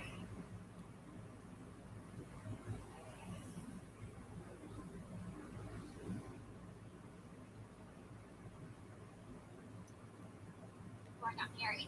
So, it has consistently been brought up in a way that, I can never let go of my feelings, but I put them on the back burner to take what I've learned of what to do, what not to do from my relationship with Ryan and apply that to my relationship with Ken going forward, and realizing what I will stand for, what I won't stand for. Mutual respect is super important. And, we have all the little things that I think work now. Right time, right place. Definitely. It's amazing how the universe works that way. I mean, are you hopeful to get married again? Do you want to have kids in the future? I definitely think that, marriage is something that I'm open to again. I have to get divorced first, but... you have to make sure that's signed, sealed, delivered. Right. I'm open to it in the future, but, we're trying to take it slow right now. And as for kids, yes, absolutely. I want kids someday. I think that I'm going to be a good mother. I think, Ken would be a wonderful father. And so we'll see what the future holds for us, Every day is something different. Every day is something different, I'm sure. You talk sometimes in the documentary as well, in the docuseries, about how sometimes you still have nightmares about your mom. Is it hard? Is it hard for you to talk about her now still? It is. I'm going through the healing process of processing those emotions that I feel towards myself and towards her. So I still have, I have been diagnosed with PTSD. And I am on medication for it. So then when the nightmares come, it puts me in a bad state of mind, and it takes me a day to come out of that negative mindset, and it takes work. Yeah, I'm sure it does. I'm sure it takes a lot of work. I'm sure every day is probably a healing process. I mean, do you feel like you are finally free, though? I do. Now that I'm back home with my family and I'm adjusting, now that the show's kind of wrapped up, it's kind of like I'm adjusting and everything is kind of slowed down a little bit to where I can find my footing and feel that freedom. Definitely. You said that you have been able to talk about forgiving others for mistakes that they have made. Have you been able to forgive yourself? That is a daily work in progress. Yeah. I can't say yes. I can't say no. It's just something that I'm working on in therapy. Yeah, definitely. Well, I wish you the best in your healing process. And I have to say, you look fantastic. Do you feel good? I know you got you got You're, blonde. I love it. Was this something that you wanted to do for yourself? Did you ever feel pressure at all to kind of look a certain way, or since you are so much in the spotlight? Those changes for me was always, I had a vision for myself, and I went for it, and my vision for myself was a certain type of nose, so I got that done. I wanted to try the blonde. I love it. So it was just, it was about the internal healing, and then people are just kind of seeing the external healing as well. Sure. Yeah. Is there anything else that you want to do when it comes to like makeovers and things like that? I'm happy. I'm happy with just this. Yeah. You were in prison for a while. A lot of beauty things changed. Are there beauty products that you swear by now? Oh yeah, like lotions and moisturizers every night. Swear by it. Every single night. How would you say that your relationship with your family has changed since the past few months? I know that, maybe there was a lot of healing that your dad said that the two of you would have, a lot of questions that the both of you would have. How would you describe your relationship with your family today? I have a great relationship with my family. Like on a nightly, my stepmom Christy and I watch movies, chick flicks. My dad has taken me, crabbing, and we've done father-daughter things. My sister and I have gone shopping. It's just kind of like those special moments that I should have always had with my family. I'm just now starting to have. So I think it makes it just a little bit more extra precious. Definitely. And you said that you want people to remember you for the work that you are doing now. So what do you hope your legacy is? Where do you see yourself in 5 years? And do you want to continue letting people into your lives this way? I think what I hope for my legacy is to show that, yes, I had a very tragic upbringing. I made choices that I'm not proud of. And, I take that full responsibility on those choices that I made. However, I want to be one of those stories that you read about and you're like, okay, this is not a hero, but this is not a villain. This is someone very relatable that is flawed, but also have been through a lot, and they overcame a lot. So I don't want to be remembered for the crime or my actions at that time, but I want to be remembered and known for overcoming a source of hardship. Is that what you hope? And is that what you hope people take away when they watch this show too? Do you hope? I do. Yeah. Yeah, definitely. Yeah. Well, Gypsy, thank you so much. I really appreciate your time, and thank you for opening up your life and telling your story. I really appreciate it. Thank you. It's a pleasure. Us Weekly is the source. So will people judge her according to who she is now? Which I don't think she knows who she is now, because as I said, she never had freedom from her life with her mother and then going to prison. So who is Gypsy Rose? Will there be a day when people will not judge her according to the crime that happened with her mother, she and Nick Goldebach? I don't know. Goldesjohn, excuse me. I don't know. I'm going to pull up some content I had pertaining to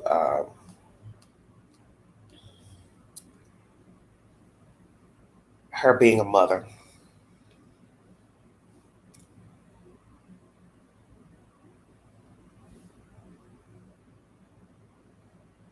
This was uploaded 4 days ago. Gypsy Rose Blanchard shares pregnancy journey on social media using an at-home fetal heart rate monitor. Promised to not repeat mother's abuse. Seeing pregnancy as an achievement after being told she wouldn't have a family.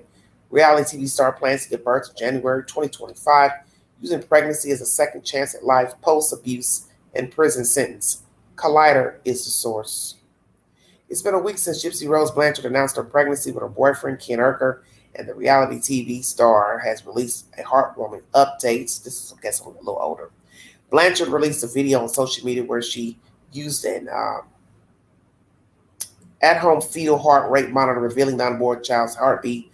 The soon-to-be mother was a victim of Munchausen by proxy and had promised not to treat their unborn child the same way The video was posted on Instagram, which currently sits with over 413,000 followers.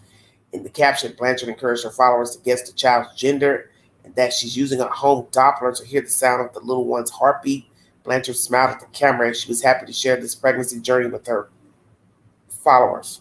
Ever since Blanchard announced her pregnancy, she told people that this pregnancy would give her a second chance in life, that the trauma she's faced would be a guide on how not to be a mother.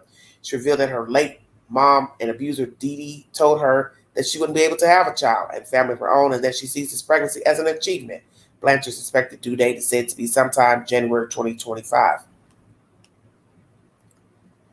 Okay, so just recapping things that went on in her life.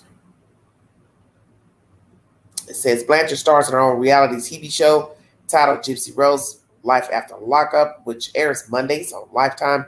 Past episodes can be streamed on Prime Video. So she doesn't want to be, I guess, viewed as her mother. And this is her chance at life again to give birth to a child.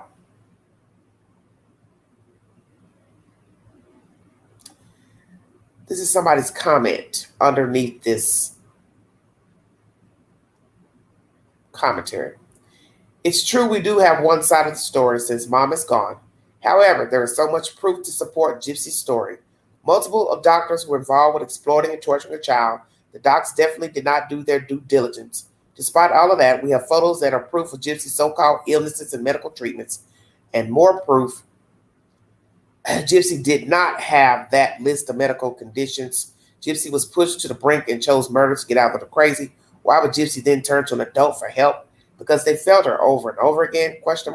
Pretty normal not to then want to turn to an adult for help. Sadly, Gypsy is allowing the media to continue to exploit her. She needs serious therapy to help her get her life together. It's just sad. Somebody also says her mom started this when she was 3 months old. Dee Dee pulled Gypsy out of school in the 2nd grade, and Dee Dee continued the medical abuse until Gypsy did what she felt she had to do to escape. Dee Dee had complete control over Gypsy. I don't see how anyone could blame a child for their own abuse. I hope Gypsy will finally have a happy life.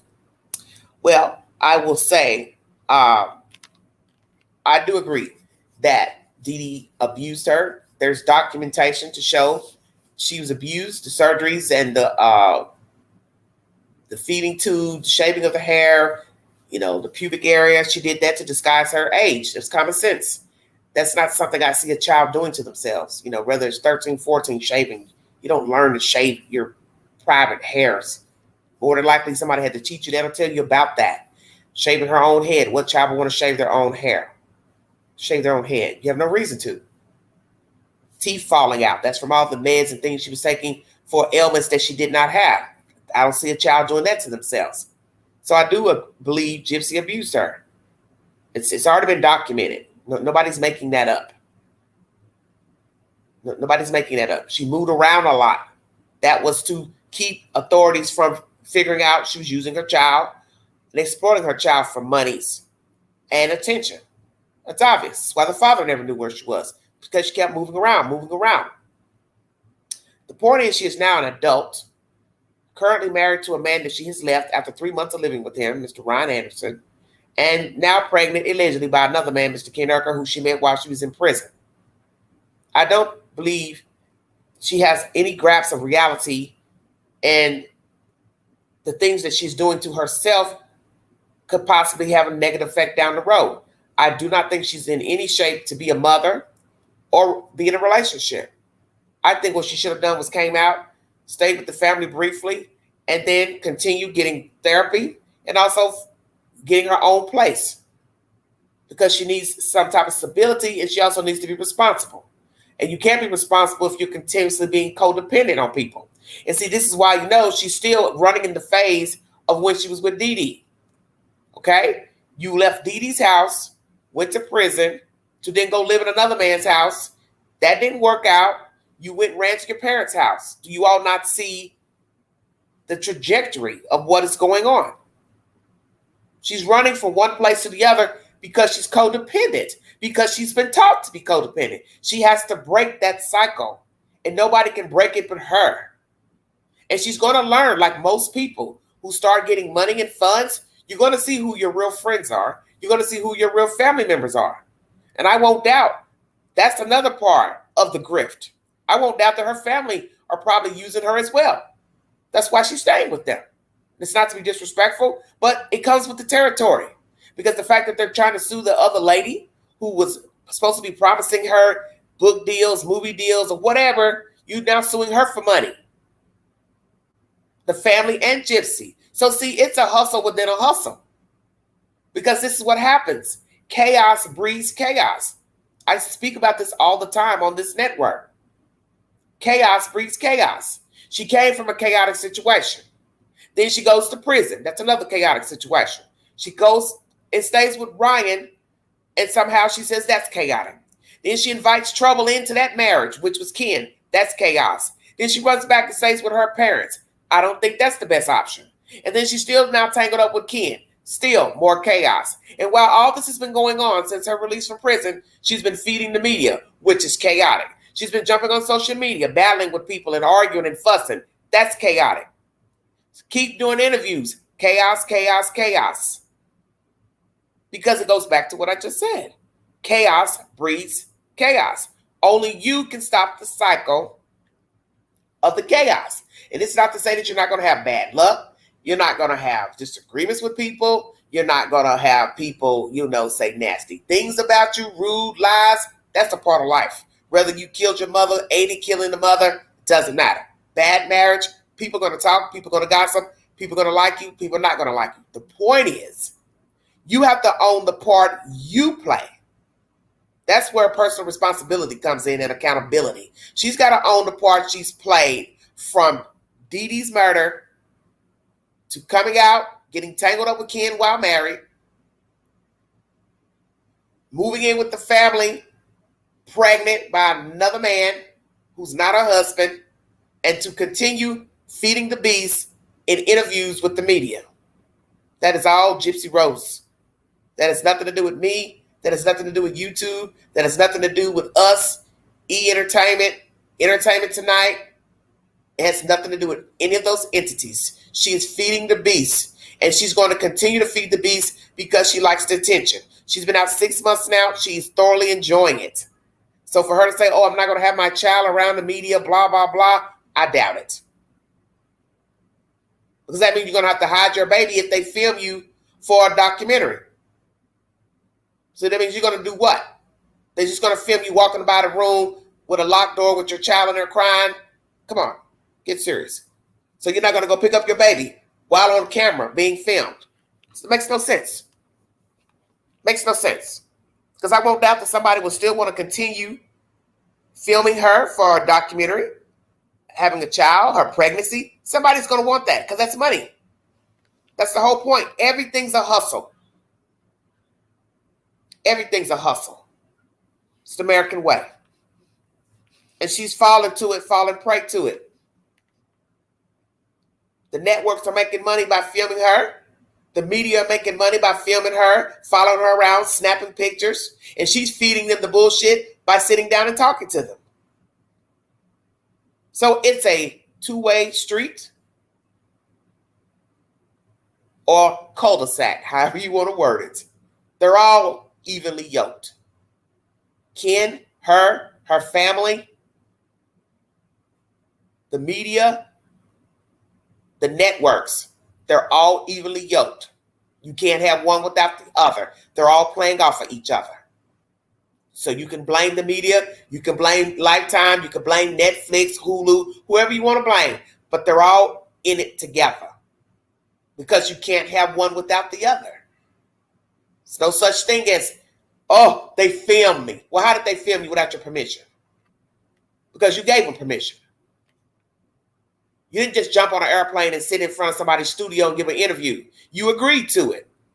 So Gypsy needs to start owning her shit and stop blaming everybody else. Because there are people in the world right now who never knew who she was. And I'm one of those people. I never knew Gypsy Rose, never heard of her to my recollection. I saw the story when it broke. I reported on it, brought you all the information, and here I am. But beforehand, I didn't even know she existed. How does Nick feel? Is he even aware of his faculties, Mr. Goldstein? What's going to happen between she and her family? Is she going to move out, get a place, move in with Ken? Will she eventually marry him? Will she be a good mother? Do you think she could be a good mother? Take the poll on my community page. You're going to have to go back a little ways, about a month. I asked you, will she be a good mother? I also asked the question the other day, can you love a person but have unalived a person? I put that poll up a couple days ago. She was the reason I put that poll up there. She's been convicted of aiding and facilitating the murder of her mother. Can she truly love a human? Okay? Can she love a human being?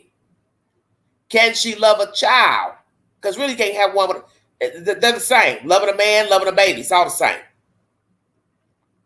Can she love a human being with what has happened to her due to the fact she's murdered her mother? See, this situation would be different had she not murdered Dee Dee, facilitated the murder of Dee Dee. Somebody could probably say, well, I can see her loving.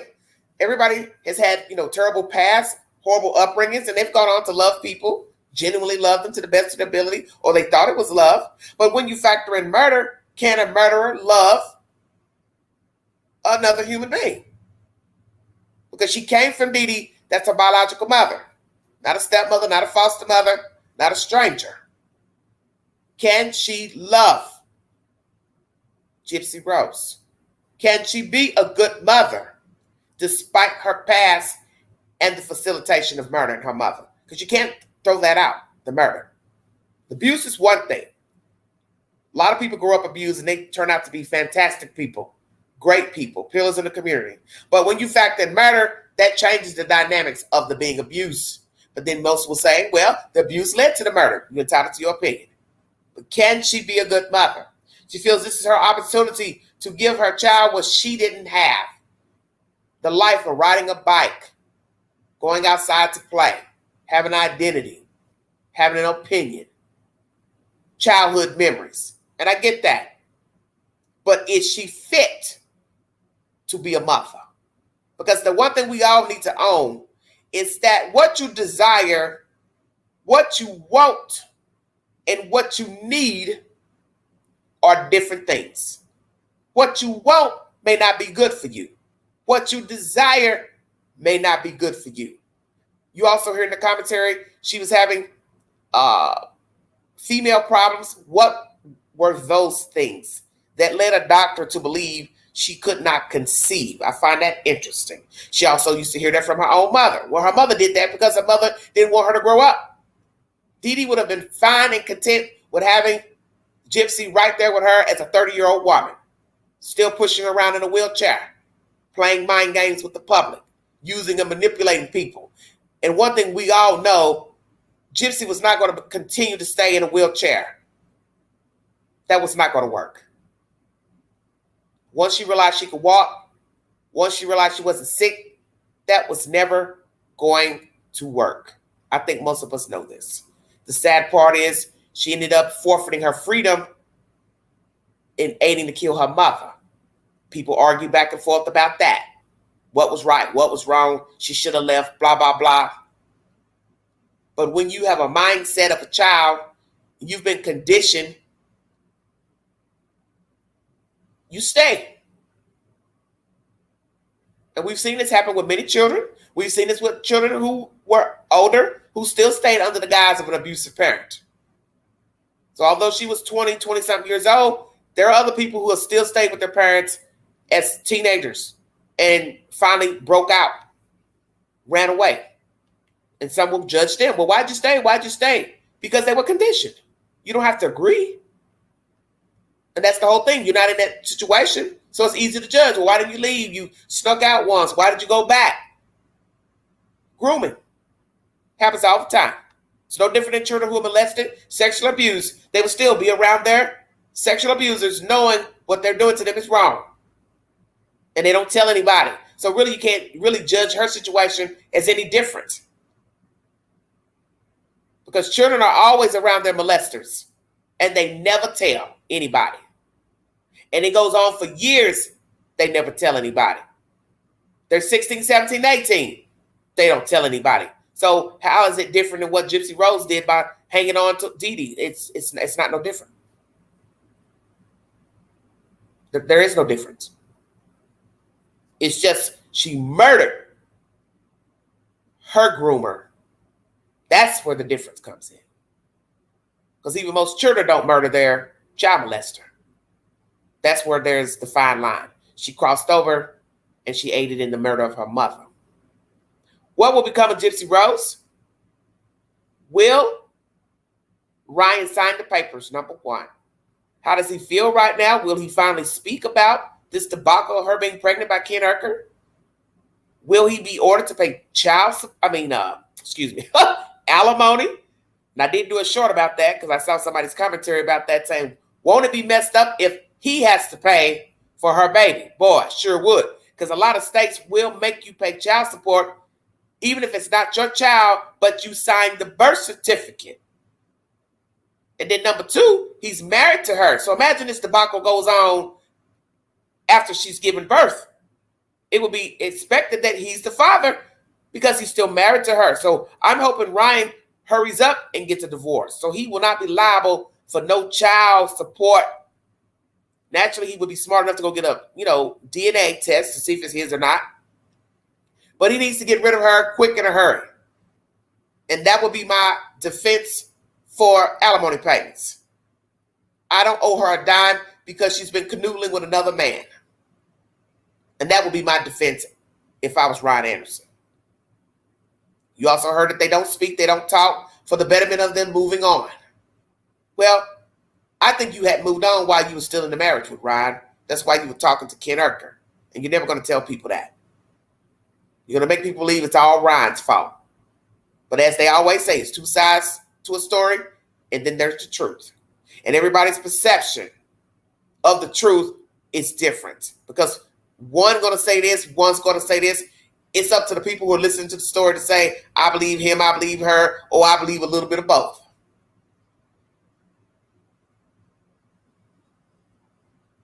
Well, she can't be all there because she's been groomed. That's common sense. She still has the mind of a child. She talks very well, but she contradicts herself. She puts her foot in her mouth. And that's what Gypsy don't see because she hasn't learned how to rationale conversations, logic. She speaks like she's been in the world and lived a wholesome life. If you didn't know what happened to Gypsy Rose and you were just listening to her talk in this conversation, you would think, oh, she's very well-rounded, but you don't know that she's been abused and been groomed. You don't know she's been in a penitentiary for murder. That's the point. Talk is cheap. Anybody could talk. But what is the truth of what you're saying? Do you believe what you're saying? She has a long road ahead of her. And I don't know if she's even in the right company of people, family, Ken Urker, because I just see a lot of misguidedness amongst the gang. And if any of them conspired with Ken Urker to talk to Gypsy while she was married, you are wrong and out of line because you wouldn't want somebody to do that to you. You all didn't give Ryan a fair shake. She didn't give him a fair shake. She's telling these people in this interview, well, I realized what I would stand for, not stand for. That's why I left. And I'm taking that information over here with Ken. But you haven't lived with Ken either. Checkmate. So what you didn't stand for with Ryan don't really count over here. Because you have yet to live with Ken. You haven't set up shop with him, allegedly. I got a feeling you two probably do have a place together. Because this isn't going to work out a pregnant woman living at home with her parents and she's out here having sexual relations with another man. How are you two meeting up to have intimate talks, conversations? You're walking around the house talking to Ken on video chat in front of other people. That's not private. And at some point, you two are going to want to be together and live together. Hey, Gigi. You're going to want to live with him. She told this lady in this commentary she don't know if she'll get married to him maybe down the road once she's divorced from Ryan. But I'm telling you now, at the moment, she's codependent. And as quick as she left Ryan, she would do the same with Ken. And I won't doubt he would do the same to her because he's done it already. He left her at her most vulnerable, which was in prison. She left Ryan to run back to her parents while sleeping around and messing around with Ken. And she's never going to admit that they ever had sex when she first got out of prison. She would never tell people that. And he probably would never tell people that. But the fact that you left Ryan, moved back home, and then you're running around with Ken in photographs, the average person is going to say, oh, you were having sex with that man. Even if it wasn't true. That's what some people are going to think. Why would they not? So she doesn't want to be judged by people. She wants people to see a new Gypsy Rose that's not in prison uniform, blah, blah, blah. But you're giving negative vibes to the universe. And she needs to own that. Because as I said, had she gotten out of prison and stayed to herself, nobody would be talking about her. I think about one of the Manson girls who's now an elderly woman. She's free. And I've been meaning to bring you a video on her. God, forgive me. Because I said I was going to do a story on her. You haven't heard anything about her since she's been released. That's my point. Many people have been involved in high-profile cases, and they come out and they do not talk to the media. They're not in the media's face. They're not on Facebook, IG, YouTube. Because they know they've done something wrong. They don't want to draw more attention to themselves. They want to try to live. And the best way to do that is not to be, number one, on social media. Number two, giving back-to-back interviews.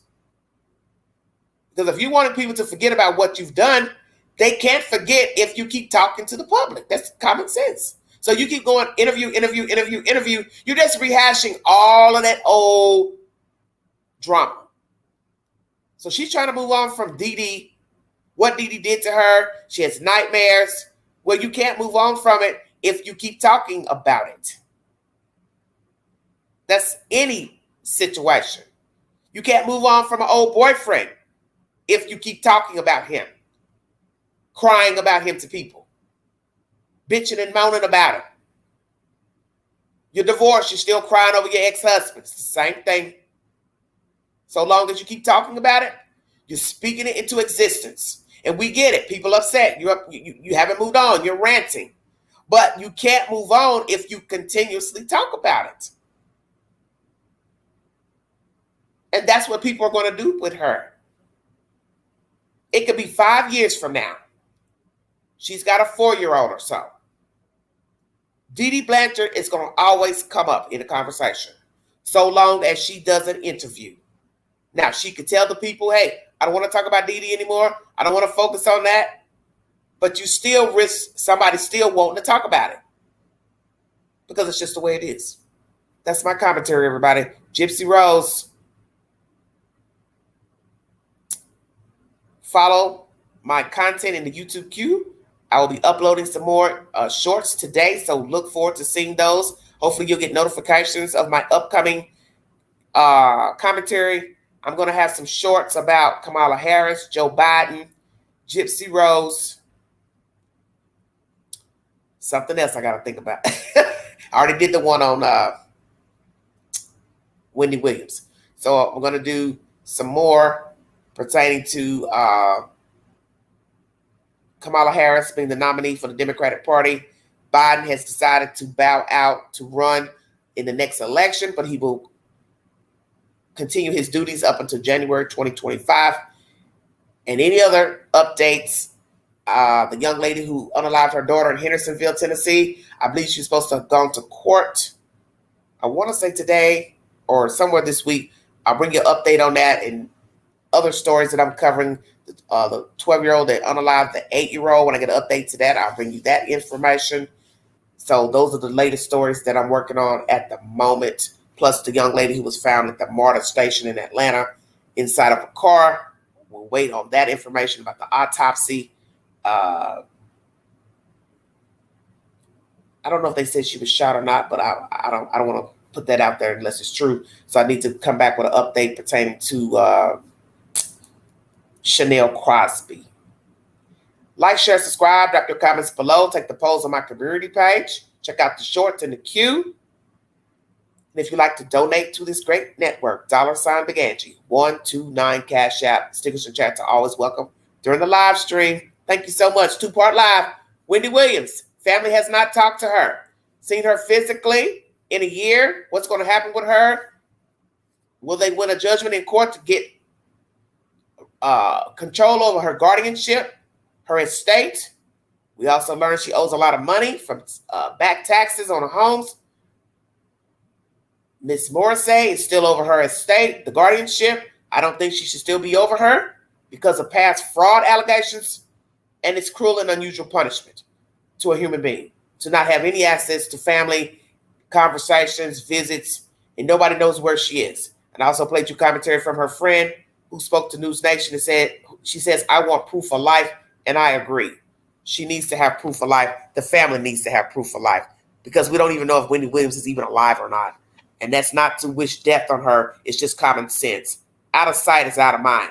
And if this lady has done fraudulent things with people's estate, Miss Morrissey, who's to say where she put Wendy Williams and whose care she's put her in? And I just got a notification for the story I'm talking about. Girl 8 had a spat with her cousin over an iPhone, and the 12-year-old smothered her to death. It's on video. There was a camera inside of the bedroom, which is a very wicked story. And people in the chat were wondering, why did the grandmother have camera in the bedroom? I don't know. But when I get an update to that story, I will gladly bring it to you. But once again, this was 2-part live. Gypsy Rose, Wendy Williams. Wendy turned 60 last week, and she's had no contact with her family, no physical contact. Will they get a judgment to get the guardianship lifted and somebody entrusted to take care of her, see about her, and get her retrieved out of wherever this facility is? Because once again, we don't even know where she is. They don't know where she is. They're not seeing or talking to her physically. They can't visit. And this lady, to me, is hideous, because this is, to me, just immoral what she's doing. It's wrong. And as I said, Bruce Willis has the same aphasia disorder, and I'm sure he's not locked up somewhere in a bedroom or a cave or a nursing home or a rehab. And that's not fair that nobody can have contact with Wendy Williams. Like I said, you're entitled to your opinion about her demeanor, but the point is, somebody needs to be able to see her, talk to her, make sure she's breathing, she's healthy, because as I said, out of sight, out of mind, and I won't doubt her account has been milked dry. And I said it to myself the other day, and I'm saying it on this live. If she is alive, if they decide to push her out in a wheelchair today, she probably wouldn't have $2 in her damn bank account. That would be the time that they will push her out. Oh, here she is. You can get her now. She'll be flat broke with nothing. And that's what I think. I think they're just slowly draining her bank account to zero, and then that's when she'll resurface. Out of her mind, delusional, sickly, and broke. That's my commentary. Thank you for joining me. You've been listening to the Vault XL.